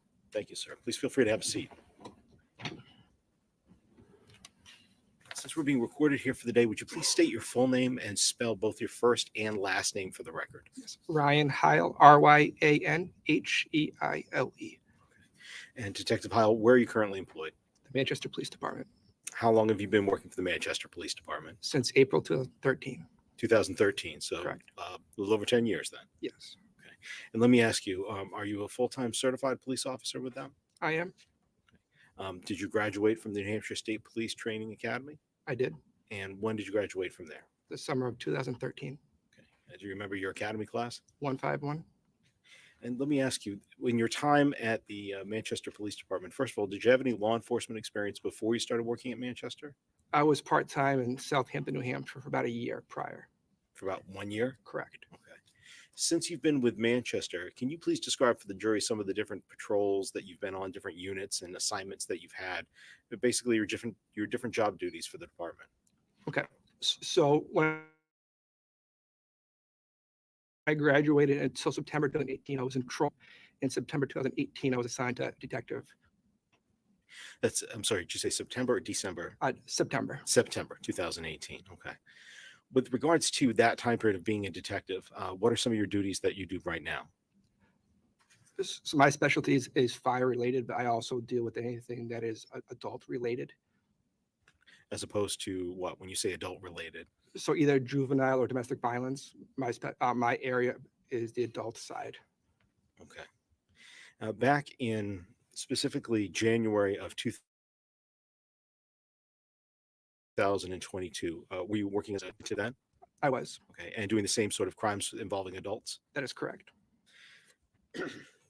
In January of 2002, were you involved and a part of a search that was done specifically of a 2006 Audi S4 with New Hampshire registration 4569334? I was. Where did that search where was that taking place? In our evidence bay at our secure lot of the Manchester Police Department. And what was your role in the search of that car? So I type up what we call a crime scene note, which basically documents everything that took place during the search. And what were some of the challenges that you and the other officers faced while trying to process that particular car? It was a very biohazard conditions. Since the vehicle was covered in mold, we actually had to wear a Tyvek suit and a full face mask respirator during the search of this car. And Detective, I'm just moving the microphone for a moment. I'd like to show you what's been marked States Exhibit 22. Do you recognize this car? I do. Okay, what do you recognize that to be? That is a car that I searched. Could you go ahead and just for a moment, please? What are we looking at that's all over the front of this car? Leaves, dead pieces of trees, twigs, And where was the biohazard that you had to deal with when you were processing this car? all inside the complete interior of the car. I'd like to show you what's been marked States Exhibit 23 for identification purposes only. Just have you take that down there. Okay. And do you recognize that photo? I do. What's that a photo of? That's the interior of the Audi that was searched. Does that accurately reflect what you just told us with regards to the condition of the car when you searched it? It does. And also, I'm going to show you States Exhibit 24 for identification purposes only. And I wonder if you could take a look at that photo. That is also the interior version in the trunk of the vehicle that was searched. The trunk of that Audi S4? That is correct. Does that photo accurately depict the condition, the same one that you saw when you were part of that search back in January of 2022? It is. Other than the fact that both of those photos had small little red labels down on the corners, have there been any other sort of changes or alterations with regards to that photo based upon your memory of what that image looked like on that day? No. At this point, Your Honor, I'd ask for identification to be stricken from States Exhibits 23 and 24. Without objection. The ID is stricken, not 22, just, oh, you already had 22 22 is already as full, well. yes, okay. The ID is stricken on exhibits 23 and 24. They're entered as full exhibits.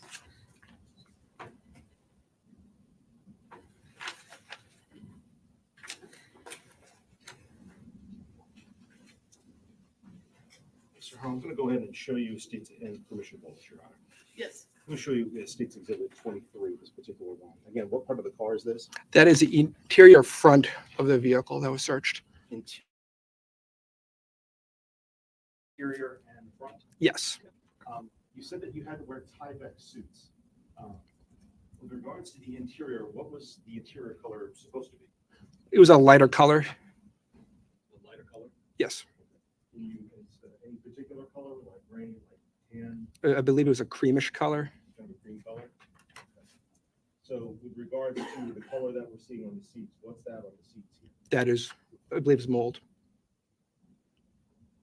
Also showing State's Exhibit 24. You said this is the trunk photo, correct? Yes, sir. With regards to this photo, do you recall, was this the condition of the trunk when you guys opened the trunk, or were there other items that had been taken out? There was a large amount of items that were removed prior to that photograph. Large amount. That's correct.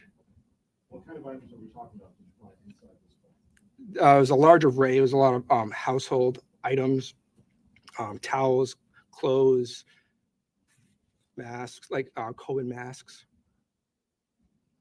COVID masks? Yes.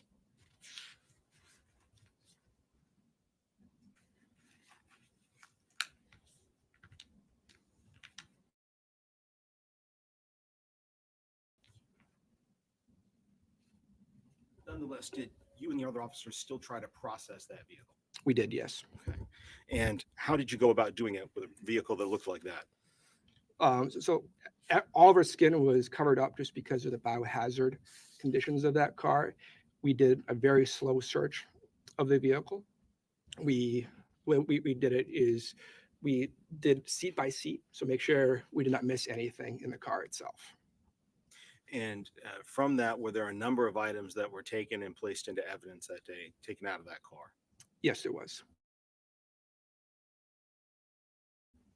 And in the end, were you yourself able to determine whether any of those items had any relevance to the disappearance of Harmony Montgomery? Just based on your own knowledge? No, I did not know that. And with regards to those particular items that were taken out of that car, where did they go when they left the evidence bay, or excuse me, the garage bay where you were working on the car? They would have got secured at the evidence, which is on the second floor of the Manchester Police Department. So we were on the ground level, and it would have gone up to the second floor, been secured that way. Are you aware that some of the evidence in this case, in general, was taken down to a place called DNA Labs International in Deerfield Park, Florida? Yes. And how are you aware of that? I was one of the detectives actually had brought some of the evidence back once it was finished being processed from Florida. After testing? Yes. What else? We brought 33 different pieces of evidence back. Not all were involved in this case, but also some were railings that were part of the ceiling tile that was wrapped up and placed in a bag. And with regards to getting those back from Florida, can you just describe for the jury how those came back and how you were a part of that? So myself and Detective Scott Riley actually drove from South Florida all the way back up here in the SUV with all the items with us. While driving with those items, did you ensure that they were not left alone at any time during that drive? That is correct. It was secured in our possession the whole time. Let me just have a moment, Your Honor.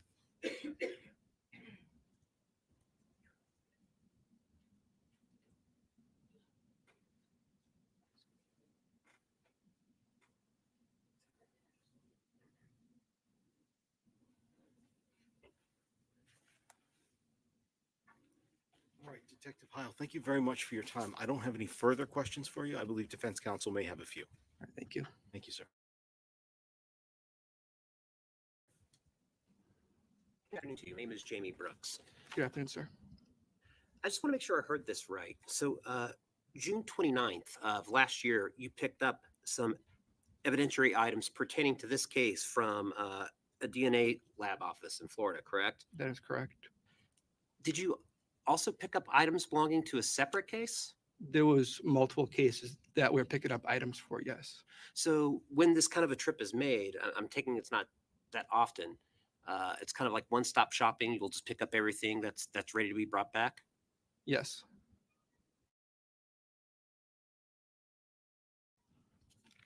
Thank you. One question, Your Honor. To your knowledge, Detective, how many times has a trip like this been done to DNA Labs International? It's the first time that I've been made aware of it. That's all. Anything further, Attorney Brooks? No, Your Honor. Thank you. You may sit down. Thank you, ma'am.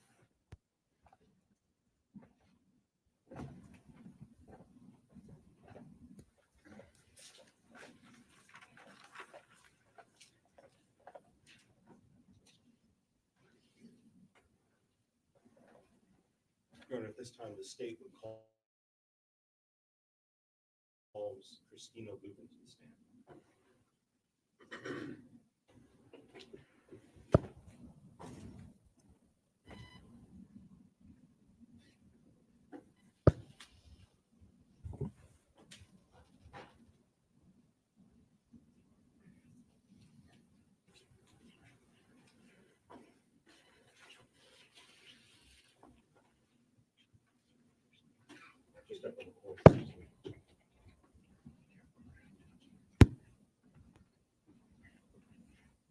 Ms. Lubin, if you would please remain standing for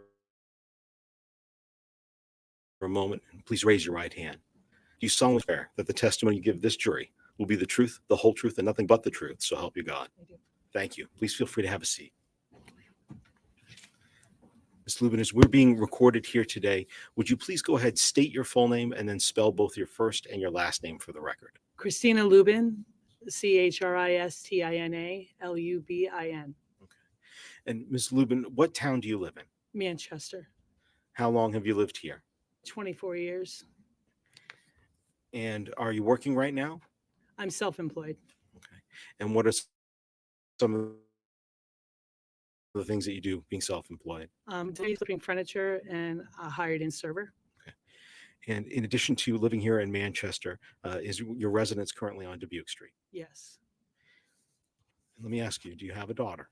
Yes. And what's her name? Kayla Montgomery. Do you know someone by the name of Adam Montgomery? Yes. Who was he? My daughter's husband. You also know someone by the name of Harmony. Yes. Who is she? Adam's daughter.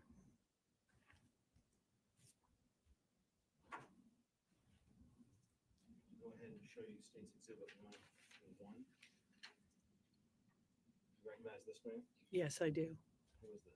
Adam Montgomery.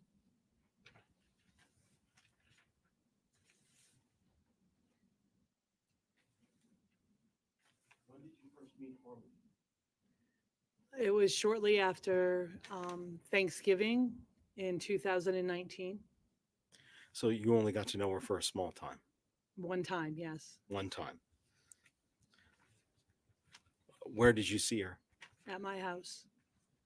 And I believe you said it was right around Thanksgiving. Is that appropriate? It was shortly after Thanksgiving, yes. To your knowledge, was that before or after they got evicted from 77 Guilford Street? I believe that's after they got evicted. Lubin, beginning in the winter, December of 2019, at some point, did you receive a phone call from your daughter? I've spoke to her a couple times. I'm not sure exactly which particular one you're. Let me be more specific. At some point, did you ever see her and Adam and the two boys at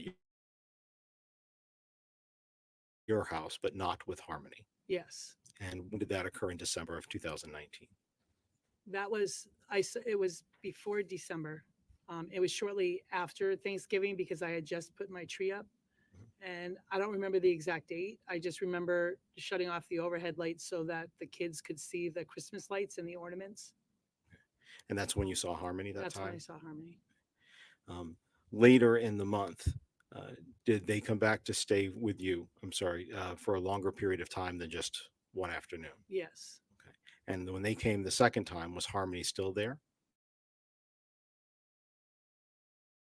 No, she wasn't. When did you find out that they had been evicted from 77 Guilford Street? Kayla had called me at one point before seeing them at my house about having a flat tire and needing money for it. So I was leaving for the day. So I left them money in a cooler in my side hallway so that they could get their tire fixed. You left the money in a cooler? Yes. Could you describe what did the cooler look like? It was a red cooler with a white top that would flip open. Later on, when you saw them next in December, I believe you testified a moment ago that they did not have Harmony at that point. Is that right? Correct. Okay. Where did you first see them and how did they get to your house that day? I picked them up at my sister's house. They went there because they had no place to go. I guess their car broke down at that point, and they had nowhere to go. Okay. My sister said they Well, definitely hold on couldn't just a stay second. there. I don't want to necessarily ask you what somebody else said at this point, but I appreciate that. Let me ask a few more questions about what you just told us, though. You stated that you picked them up. What kind of car were you driving? I had a green minivan, a Ford minivan. So were you able to fit your daughter, Adam Montgomery, and the boys in that minivan? Yes. Did they have anything else with them? Did they have any luggage with them? They had some bags with them. I don't remember exactly what. This second time when they were there without Harmony, did you ask Adam Montgomery where Harmony was? I asked Kayla. You asked Kayla. Once they were there with you, how long did they stay before they moved on? They were right around then. Do you know where they moved to when they left you? They went to Fit in Manchester. And FIT, is that short for the Families in Transition Shelter? Yes. When they were spending time with you, if you could just go a little bit into detail for us to explain your particular apartment in your building. How, if I were to come visit, how would I be able to get inside your apartment? What are the doors and where are they? There are 3 doors to my apartment. I'm the full bottom floor. The very front door facing on Dubuque Street is where the mailboxes are, and that door is always locked. There's a middle door to the left-hand side next to a tree, and that's the side door that I have a door to my apartment there. And the people that live on the 2nd and 3rd floor use that door to go up and down the stairs. Then there's a back door where I park my car, and that's the door that I use as my main entrance.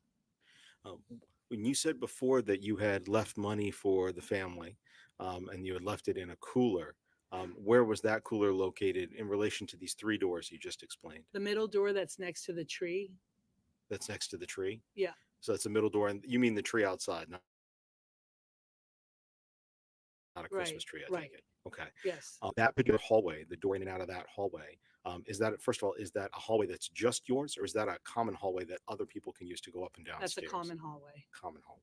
And the cooler, was that stored inside a locked part of your apartment, or was that out in the common hallway? That was out in the common hallway.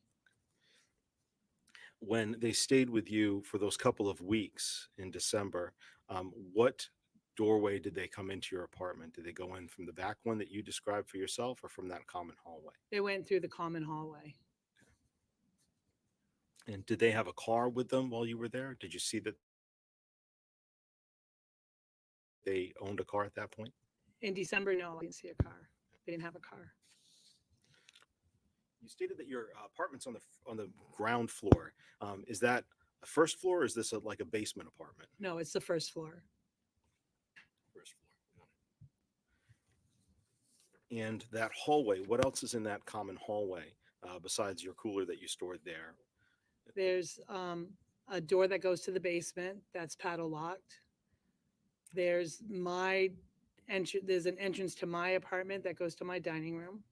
And then there's the stairs to the 2nd and 3rd floor.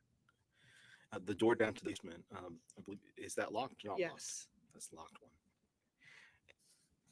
How long had you owned that red cooler in the hallway? Couple of years I used it for basketball, for the basketball team. Did you always store it in the hallway? No, sometimes it was in the apartment. Sometimes it was in the hall. Most of the time it was in the hall when basketball was all done. You said a moment ago that you left money in the past there for Kayla and for the defendant. Was the cooler in the hallway when you did that? Yes. And how would you leave that money so that somebody else wouldn't take it? So it was next to my apartment door at the end of the hallway. And I would put money under a piece of cardboard and then close the cover. So the cardboard was inside the cooler? Yes.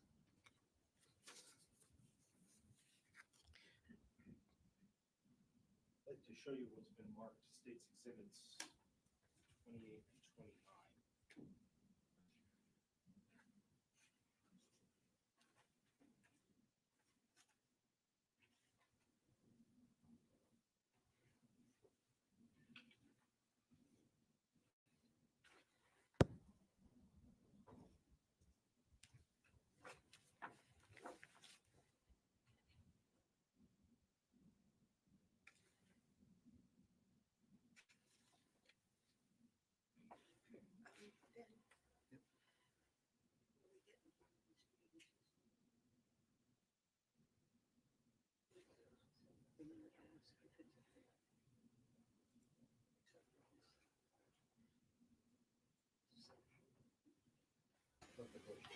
Grandma.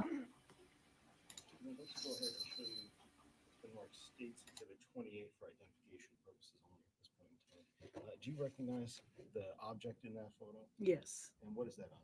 that's the red cooler from my apartment. I'd like to also show you States Exhibit 29. Actually, and you said that's the cooler in your apartment. Is that generally in the same condition as you would keep it? Hasn't been scratched up or marked or anything else at that point? Yes, it looks a little bit dirty. A little dirty? Yeah. I'm not going to show you what's marked States Exhibit 29 for identification purposes only. Is that still the same cooler? It looks like the same cooler. And can I ask, are there any other differences that you see with regards to that cooler from how we just looked at it a moment ago versus how you're looking at it there? It looks really dirty. And do you see any stickers that have been placed on there? Yes, I do. But still the same cooler? It looks like the same cooler. Your Honor, at this point, the state's going to ask for identification to be stricken from State's Exhibit 28. No objection. The ID is stricken on exhibit 28. It's entered as a full exhibit.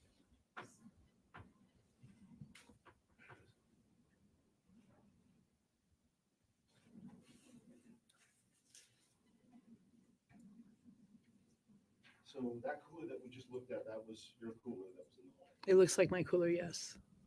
And that was there back in December of 2019.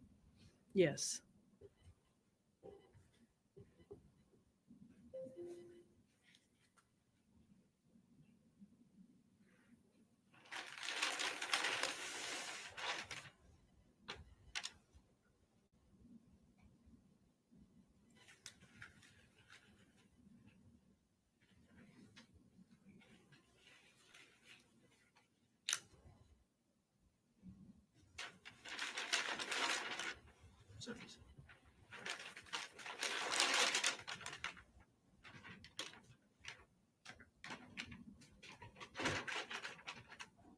Ms. Lubin, I have an item in here that's marked State's Exhibit 77 for identification purposes. What I would like to do is I would like to open up the top of the packaging so that you can see it and then ask whether or not you can identify the object. Okay. Let me borrow the scissors there, please.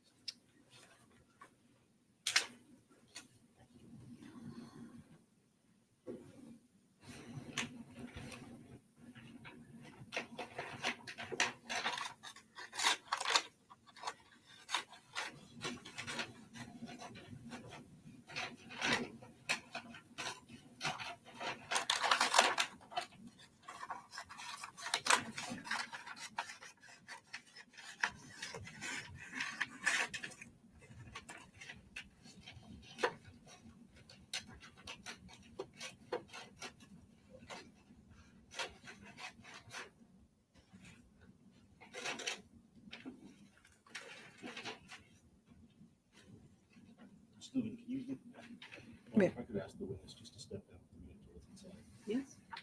Do you mind stepping down for a minute, please?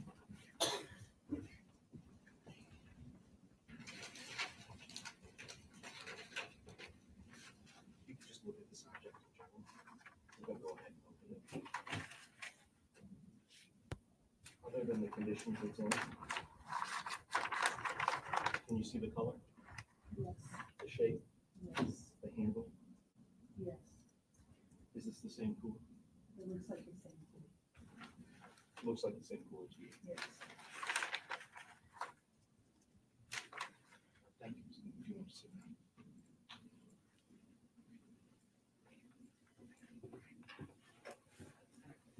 Is this, does this look like the same cooler and the one that you identified before with regards to the one that you would leave money in? Yes. Did you ever keep anything else in this cooler? I used it for basketball tournaments for food. For food? Mhm.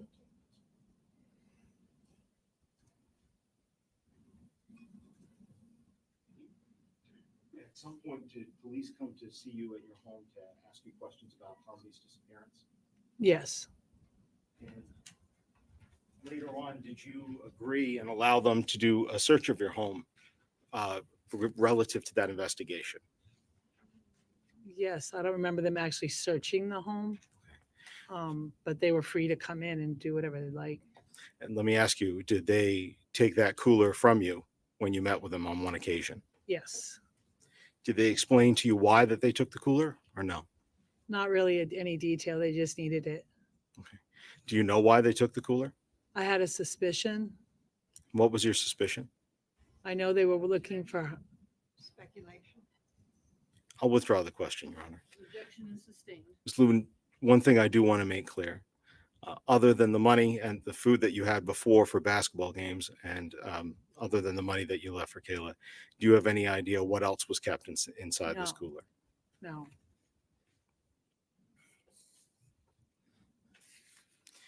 Did Adam Montgomery ever talk to you about this cooler? Never.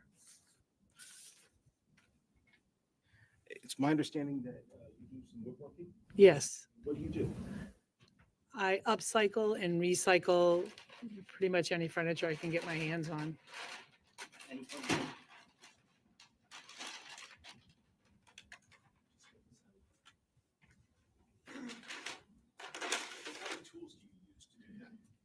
I have a table saw, I have a circular saw, I have a band saw, I have a sill saw. What kind of saw is that? It's a saw that I use to cut pallet, not go through the nails on pallet wood. It's like it's a handle and it's got long blades that you can put in it. Long blades? How long? Well, the blade itself's like this big, and then you have the end piece that attaches inside the machine. And how does that saw operate?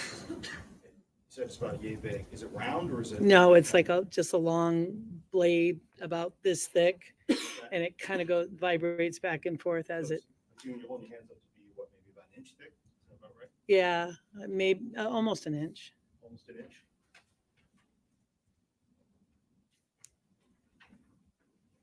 I apologize.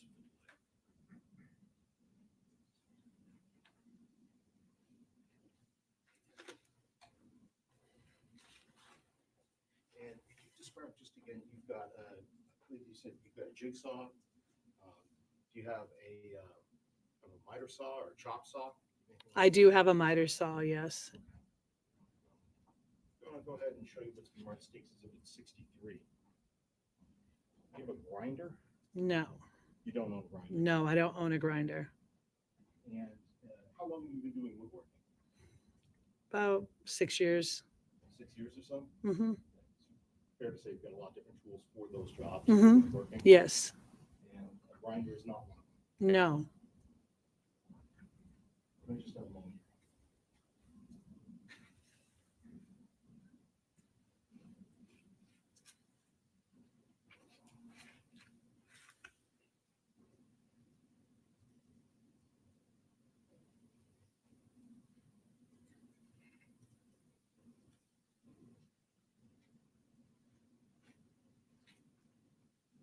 Just a point of clarification, Your Honor, I apologize. I referred to the cooler as Exhibit 77. It's Exhibit 73, so I apologize for that mistake.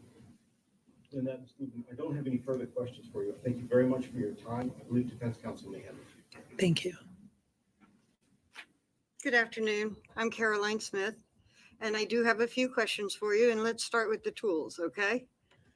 Where do you keep your tools? I have some by the back door on a rack, and then I have some put away in a little storage unit that I made that's on wheels in my off the side of the dining room area. Okay, so that's in your apartment, some are in the apartment, some are out? No, they're both in the apartment, just different locations in the apartment. I've Okay. had to move them around. Okay. And the basement, is that something anybody has access to? No, well, the tenants have access to it because we each have a key. Okay. Because it's padlocked, but it's not anything that we use or use to store anything or. Okay. And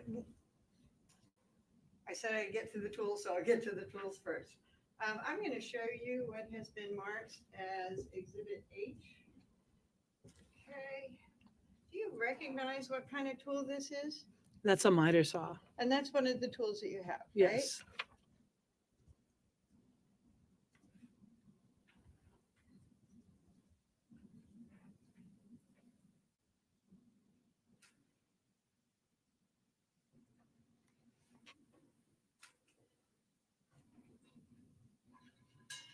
And did you say that you had a circular saw?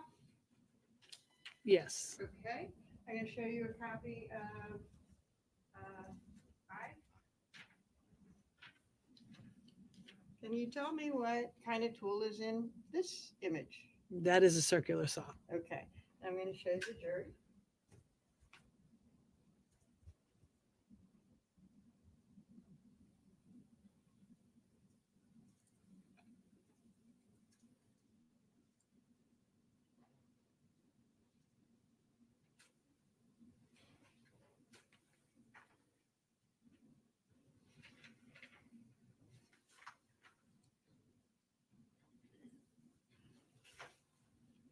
Now, I want to get a little bit of an understanding of your place and where Kayla, Adam, and the kids stayed.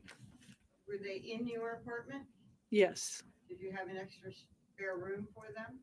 Not for them. That was packed full with furniture flipping and tools. Okay, so it was a room that you had available that you let them use for a while, but it wasn't a room that you had intended for them.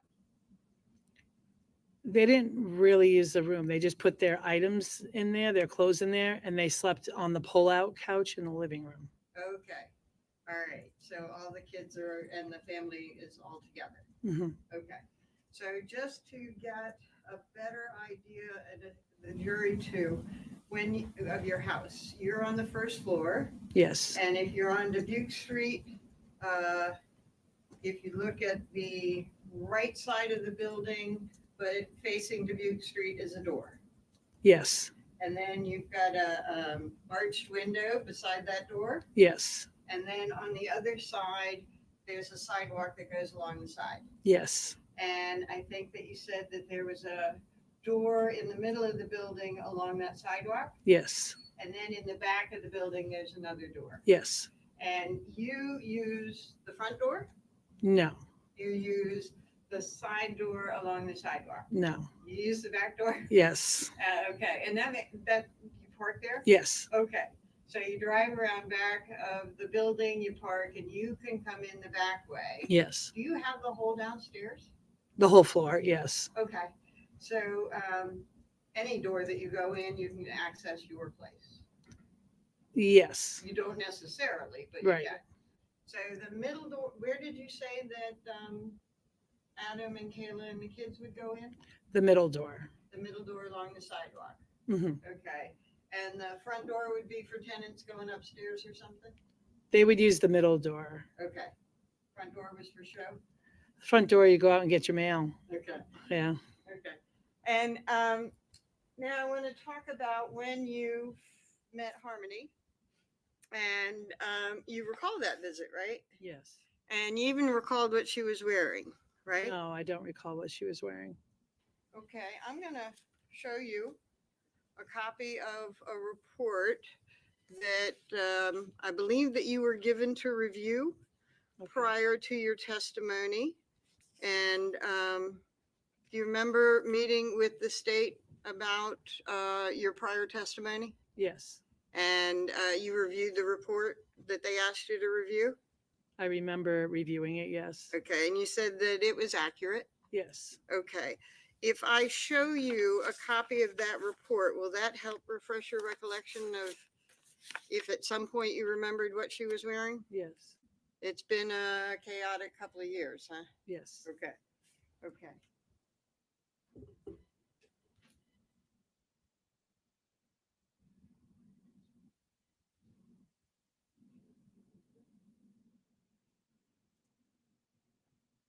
So, I think this is Kayla's mom, but I'm not 100%. 55 that they gave you. And you can read any of this report about you, but I'm going to ask specifically about what you told them there.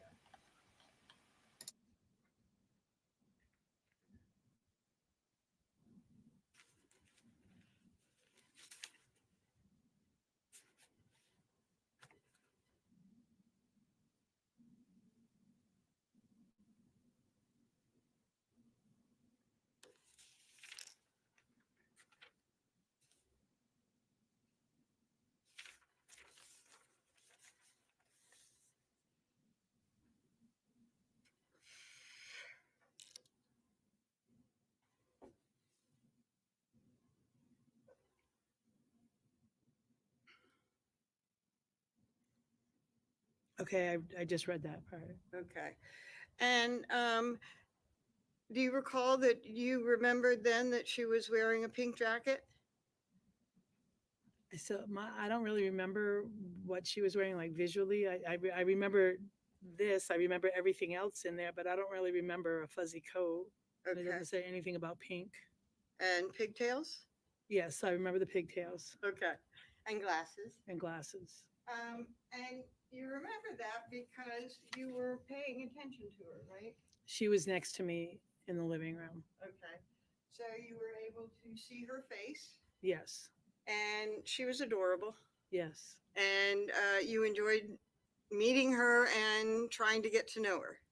She didn't talk much, and they were there very briefly. Okay. And I believe that you said she looked healthy. Yes, she did. Okay. And she was pleasant, didn't talk much, but seemed fine. She seemed fine, yes. Okay. Thank you.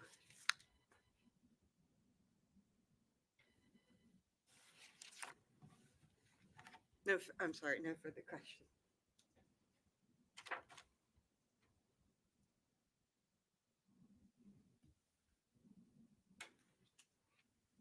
One quick question. I apologize, Your Honor. Just one question.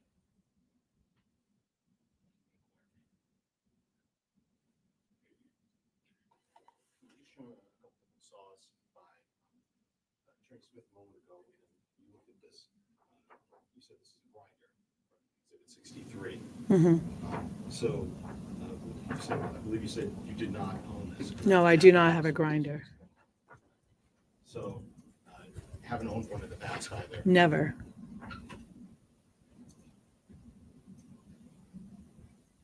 So, if somebody saw one new in a box, it wasn't yours. No. No. Thank you. Further questions? No, Your Honor, thank you. May I step down?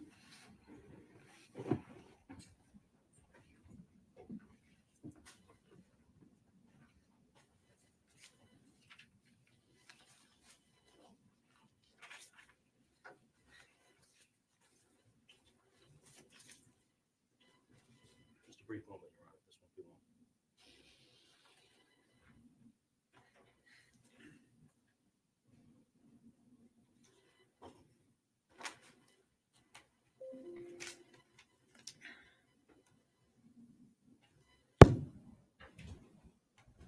I'll say, Your Honor, thank you. At this point, the state would call criminalist Katie Swango to the stand, please.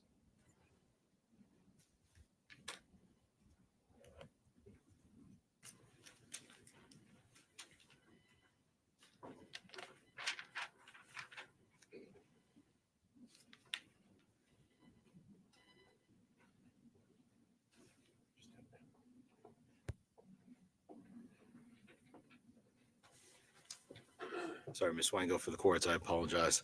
Thank you very much for being here. If you would please raise your right hand. You solemnly swear that the testimony you give this jury will be the truth, the whole truth, and nothing but the truth. So help you God. I do. Thank you. Please feel free to have a seat. And as we're being recorded here today, would you please go ahead, state your full name and spell both your first and last name for the record? Katie Lynn Swango, Katie, Katie, Swango, Swango. Thank you very much. And Ms. Swango, where are you currently employed? I work for the New Hampshire State Police in the Forensic Laboratory. How long have you worked for them? Next month will be 16 years. 16 years. Yes. Okay. Where did you first begin work as a criminalist?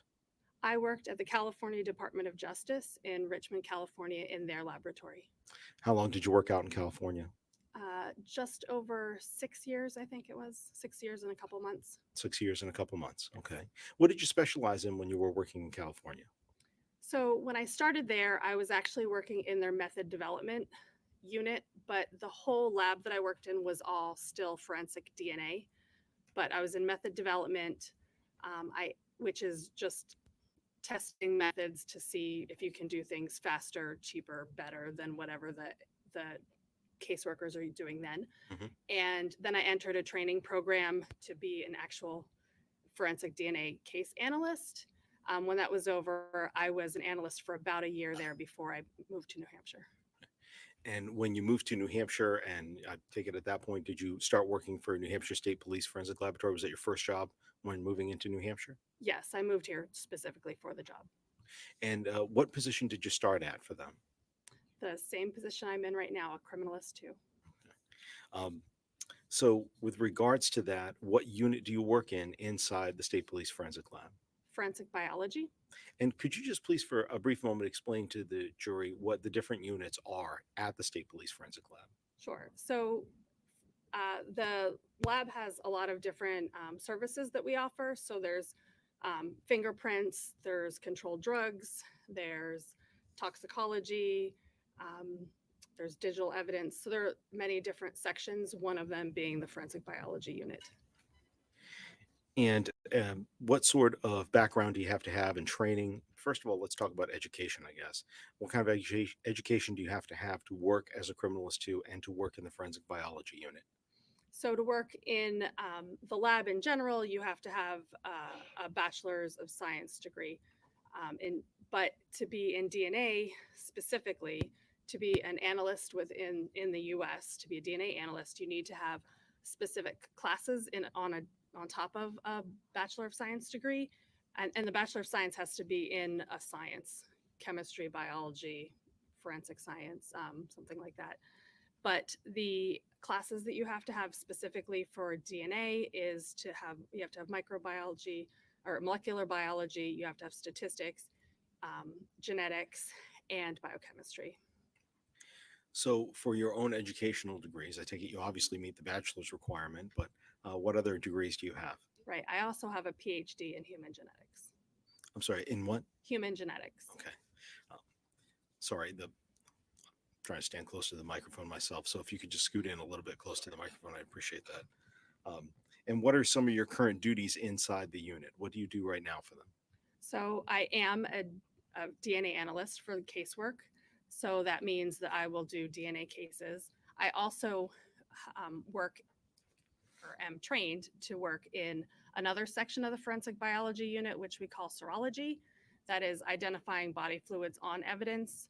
So I work in those two sections within the unit. I write my own reports. I review other people's work. I train other people, and I go to court. Okay. So I take it then that your duties do include the analysis and the comparison of different DNA samples. Yes. Could you please describe, I believe you talked a little bit about some of the additional training that you need and qualifications, but what sort of training and qualifications did you gain to be able to make those comparisons between different DNA samples? So that's all part of when you're training to be a caseworker, both back when I was in California as well as here. That's we take classes, you have on-the-job training, and that's all teaching you how to follow the guidelines that are recommended for DNA testing in the US. Do you have any continuing education requirements once you get your degrees? Do you have to keep doing other coursework to be certified? Yes, to remain an analyst in the US, you have to have a minimum of 8 hours of continuing education every year that's specific to DNA. Generally, we go to conferences, so it's a couple days. It's not just the 8 hours, but it can be just 8 hours, but it's a minimum of 8 hours a year. So between your 7 years in California and your 13 years here in New Hampshire, when you add those together, how many DNA profiles would you say that you've analyzed over your career so far? Thousands. Just thousands. Right. I don't have a specific number, but thousands of samples. Have you ever been qualified in court as an expert in the area of DNA analysis and testing? Yes, I have. About how many times? Around 40. And with regards to those qualifications of being qualified as an expert, has that occurred here in the state of New Hampshire? Yes, most of the times. I think only 2 were in California, so around 38 times here. 38 times here in New Hampshire? Yes. And does that include here in Hillsborough County in the Northern District? Yes. At this point, Your Honor, we would ask that Criminal Swango be qualified as an expert in the field of DNA analysis. I have no objection to her giving her opinion. I find her so qualified. Thank you, Your Honor. So, Criminal Swango, if you could explain a little bit about DNA. Everybody's seen a lot of things on TV and the news, but courtroom is not necessarily like they put things on TV or in the news. Or excuse me, the TV or in movies. Can you just explain for us what is DNA? Where does it come from, and how does it play a role in your work? So DNA is what we kind of hear as the blueprint of our bodies. It's what makes us a human instead of an animal or a plant or something like that. We get our DNA from half from your mom, half from your dad. We can find it in any cell in your body except a red blood cell. Everybody has different DNA in their body, and except identical twins. So if there's an identical twin, they'll have identical DNA, but everyone else will have a different profile. As I said, it's in all the cells in your body, which is why it's helpful in a case like this, or not just this kind of case, but forensics in general, because everybody's profile is unique except identical twins. If we can find a body fluid or cells from a person, we can identify who that's from, usually. If I could ask a quick follow up to that, you stated that DNA cannot be found inside red blood cells. So, how is it then that DNA can be found in a blood sample from somebody or a blood swab, even if it's not in the red blood cells themselves? Because there's a lot of other cells in your blood. So blood isn't just red blood cells. It's got platelets, it's got white blood cells, and other components of your floating around in your blood. So yes, if we were swabbing literally just red blood cells, we wouldn't necessarily get a profile. But we're not. That we're getting the whole component of the blood, and that's what we're getting the DNA from. What part of the DNA do you look at when you're going to go ahead and kind of process and develop a DNA profile? So we're looking at, so every cell has a nucleus inside, and that is the DNA that we're looking at, the DNA in the nucleus. We're not,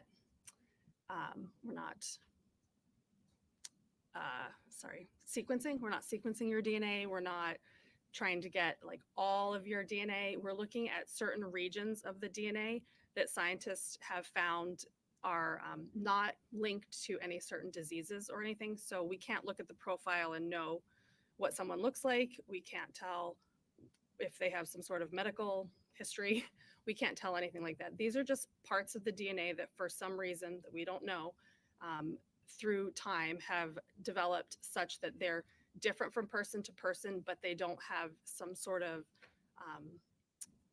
they don't actually cause anything in particular. They don't cause anything to be wrong with people necessarily. It's just that they're different from person to person.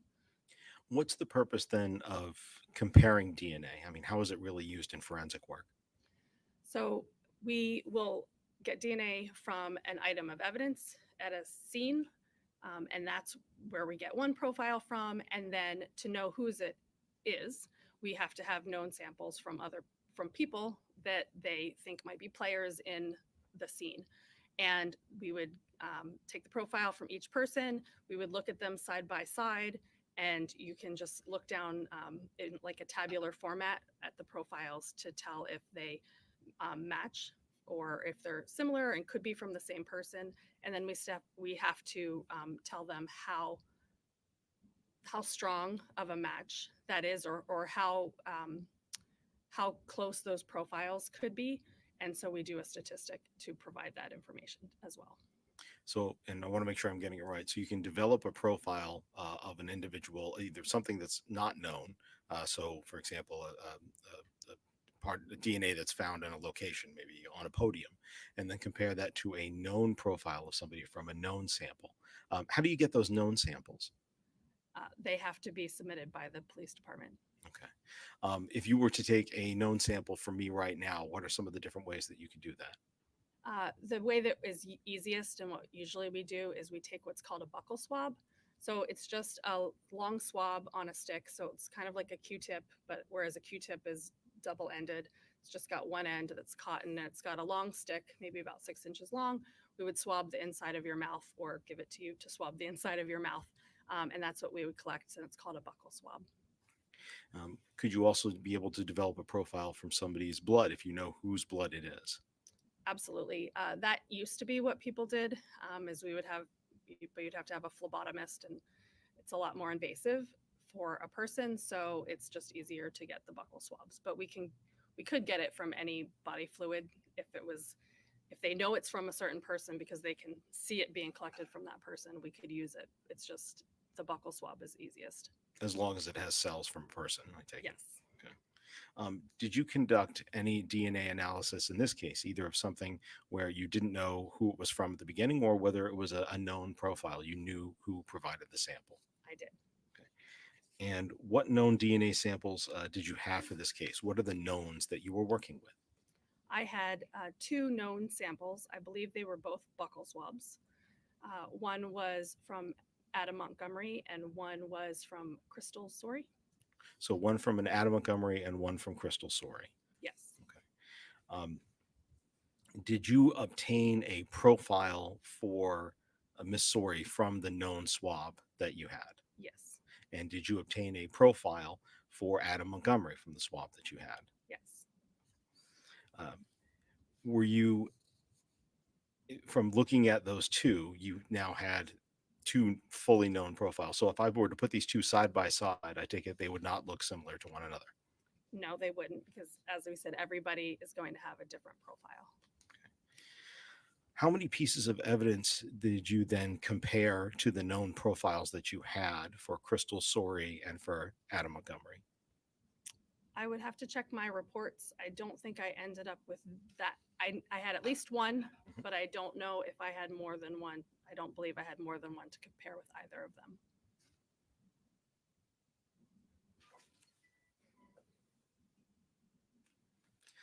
The reports that you wrote in this particular case, I want to make sure that I have an understanding.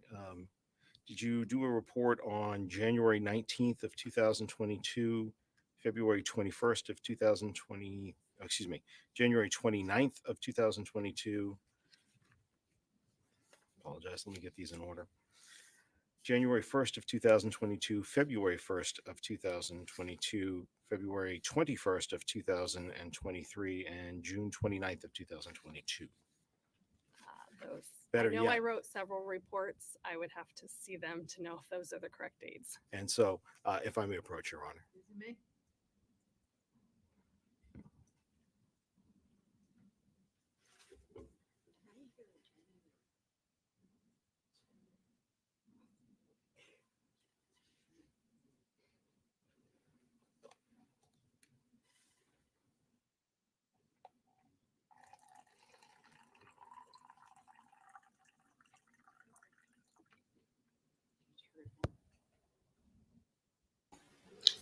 Yeah, you can't hear their voices sometimes, but let me tell you something. When they pour water, you can hear that. With regards to reports that you write, about how many reports do you write per year? I'd say maybe 60 a year, something like that. And do you review other people's reports as well for accuracy? I do. I'm going to show you a series of documents that have shown defense counsel. I apologize. I'm going to go ahead and let you take a look over it and just let me know when you're done.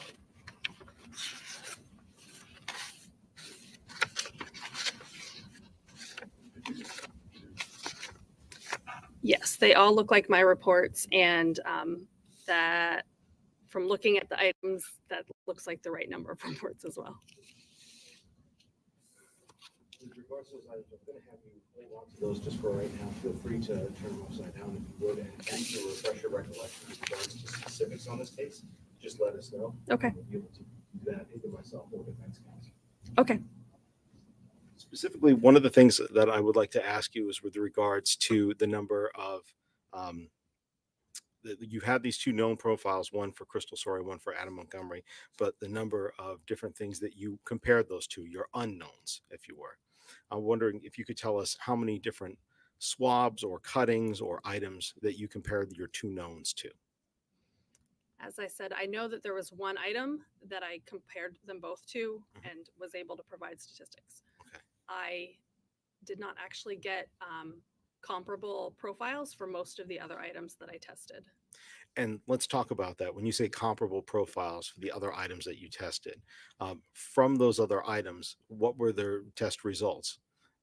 So a lot of the items that I got, we there wasn't enough DNA, so it was below the level of detection in our methods, or there was at least one that had DNA from more than 2 people.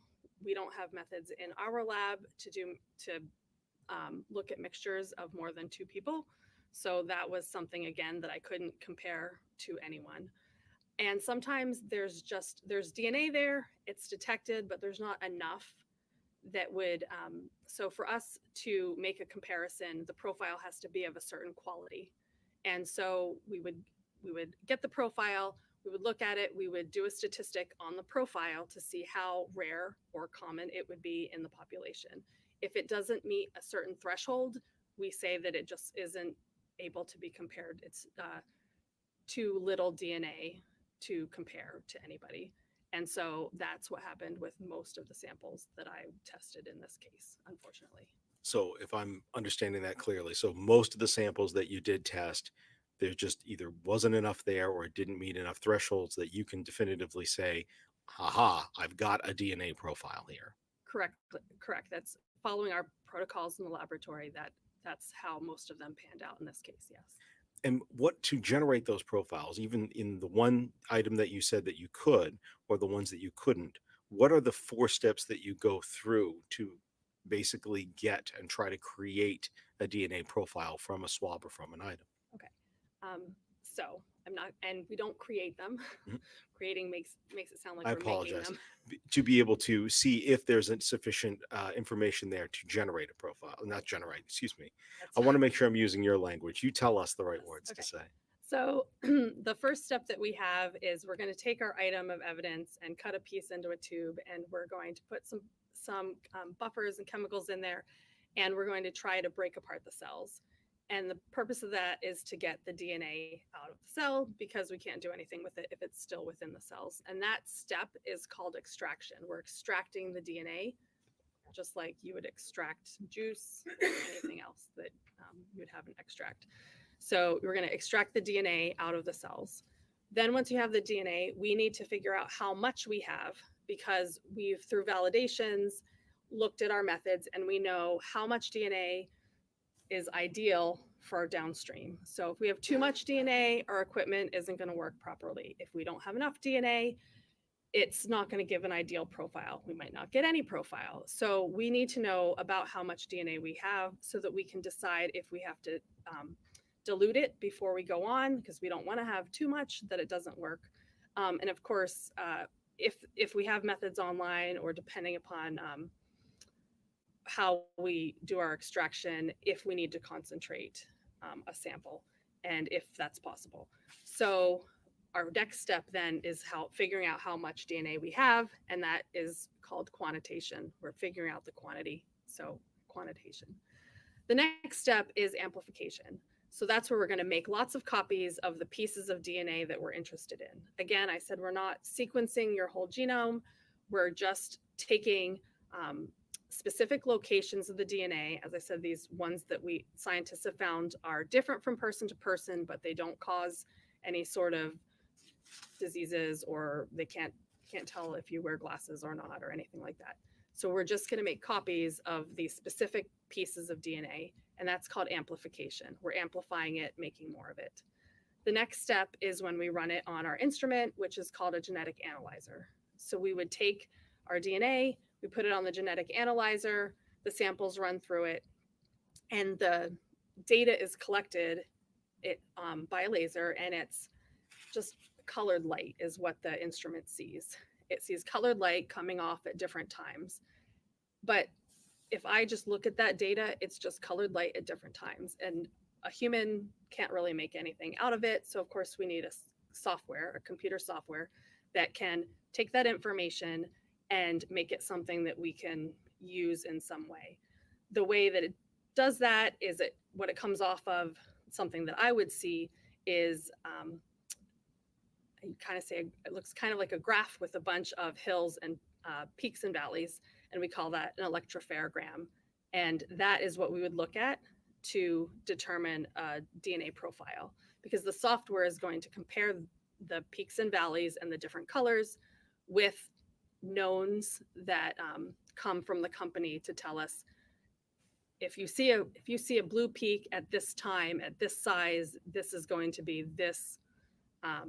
This was what the number would be for that part of the profile. If you see a red peak at this time, it's going to be this number in the profile. And that's how we end up making a table from our hills and valleys and making a table of what that person's profile is going to be. Even if we don't know who it is, we know that that came from a person and that's their profile. And then we would do that with each item and compare them. And so if I can ask, you said before you had 2 known samples. Is that the same process that you put the 2 known samples through, the one for Crystal Soria and the one for Adam Montgomery? Exactly, yes. So from that you've developed, or you were able to see a table of what their DNA makeup was with regards to the standards and the protocols that you would ordinarily follow in the lab. Again, like you said, we're not, sequencing somebody's entire genome here. That's correct. And did you have a known sample for Harmony Montgomery? I did not. The one item you said before that you were able to but be able to discover and see that there was a profile there. Do you remember what that item was? It was a toothbrush. Okay. And specifically, do you remember, did you look at the toothbrush itself? Yes. Okay. I believe it was a Trolls toothbrush.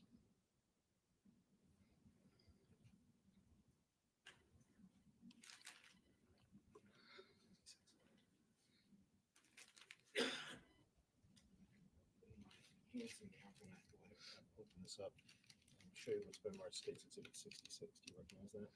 I recognize that to some degree, but mostly I can recognize the packaging because it has my initials and the date that I went into the bag on the outside of the package. So I can see my initials and the date that I opened it the first time and the date I opened it a second time.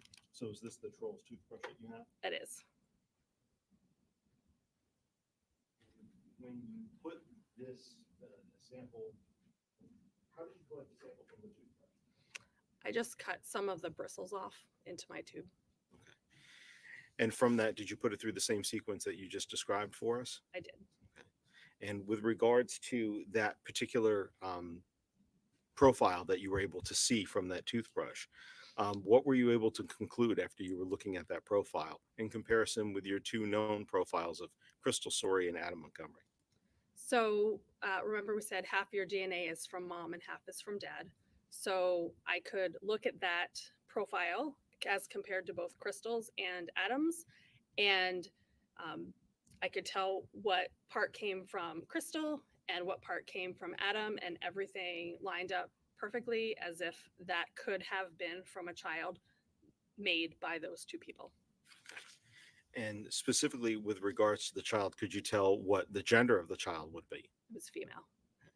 At the time that you did this, did you know or not know that Crystal Soria has only had one biological child that's a female? I did not know that at the time. And with regards, did you know or did you not know that Crystal Soria only had one biological child with Adam Montgomery? I didn't know that either.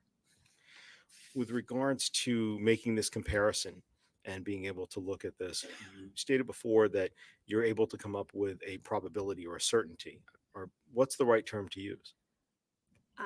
We call it a probability.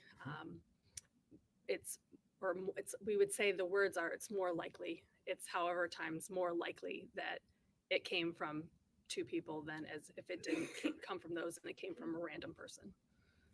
So are you able to, or the probability, what is the probability that there is some other female out there unrelated to a child of Crystal Soria and Adam Montgomery having a matching DNA for the DNA profile that you saw on that toothbrush? I feel like that's a statistic that maybe is possible, but I didn't run that. So I know that if I could I look at that last report that had the statistic? If you could, please, yes. And it's the June 29th report, 2022. And with regards to page 7280, if you give up the second page of the report. Yes.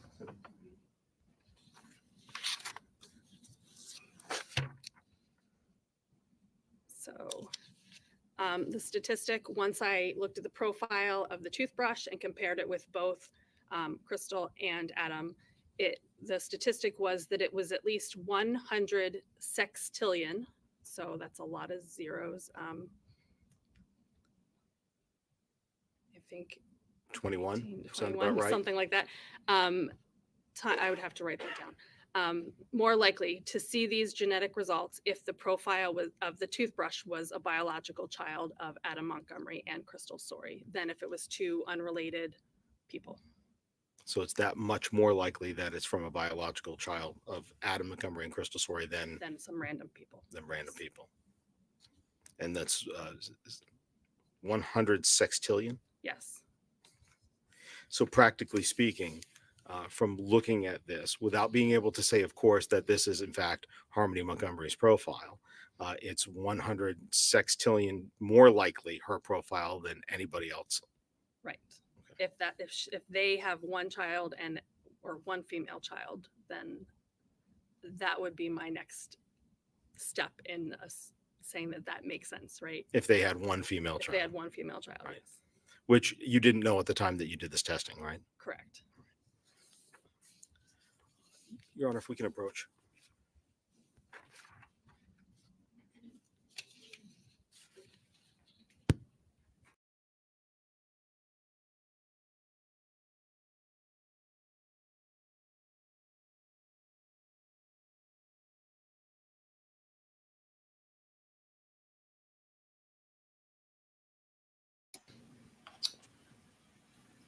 All right, ladies and gentlemen, we are going to break for the day. What?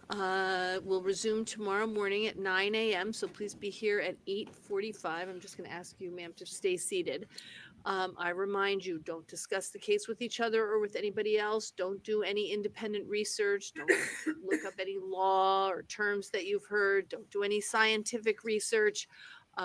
Your verdict must be based exclusively on the evidence that you hear at this trial, not on something else that you've heard or read, or based on any conversations with you that you've had with anybody else. So it is your highest duty as officers of this court to make sure that you are following that obligation.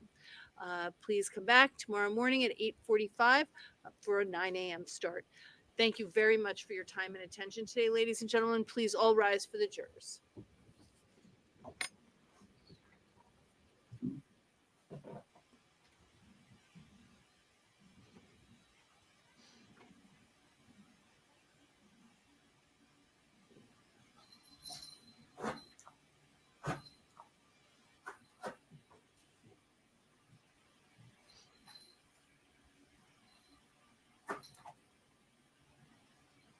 You may step down. Please be very careful of those wires. Okay. Here are your reports. The reports. Thank you, Ms. White. Yeah. All right, counsel. Here at 8:45 for a 9 a.m. start. If for any reason you need to see me, please let me know earlier. I have something at 8:30, but I would move it if Can't you even need to hear see me her. early for some reason. Okay. Jeez. All right. Thank you, everybody.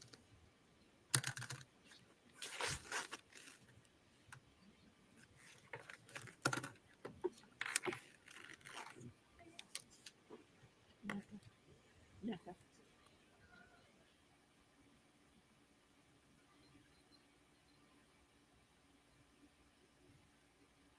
So there's that.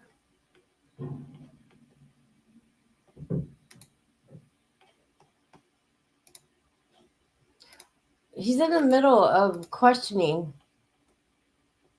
that lady, and now they're gone for the day.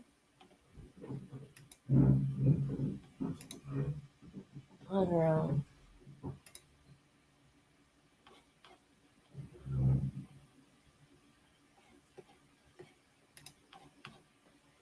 All right, I'm gonna get going for now. Grandma, I will call you later, okay?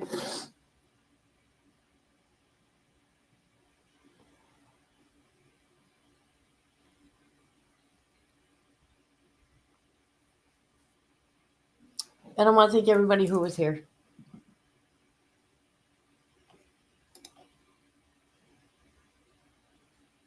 Right.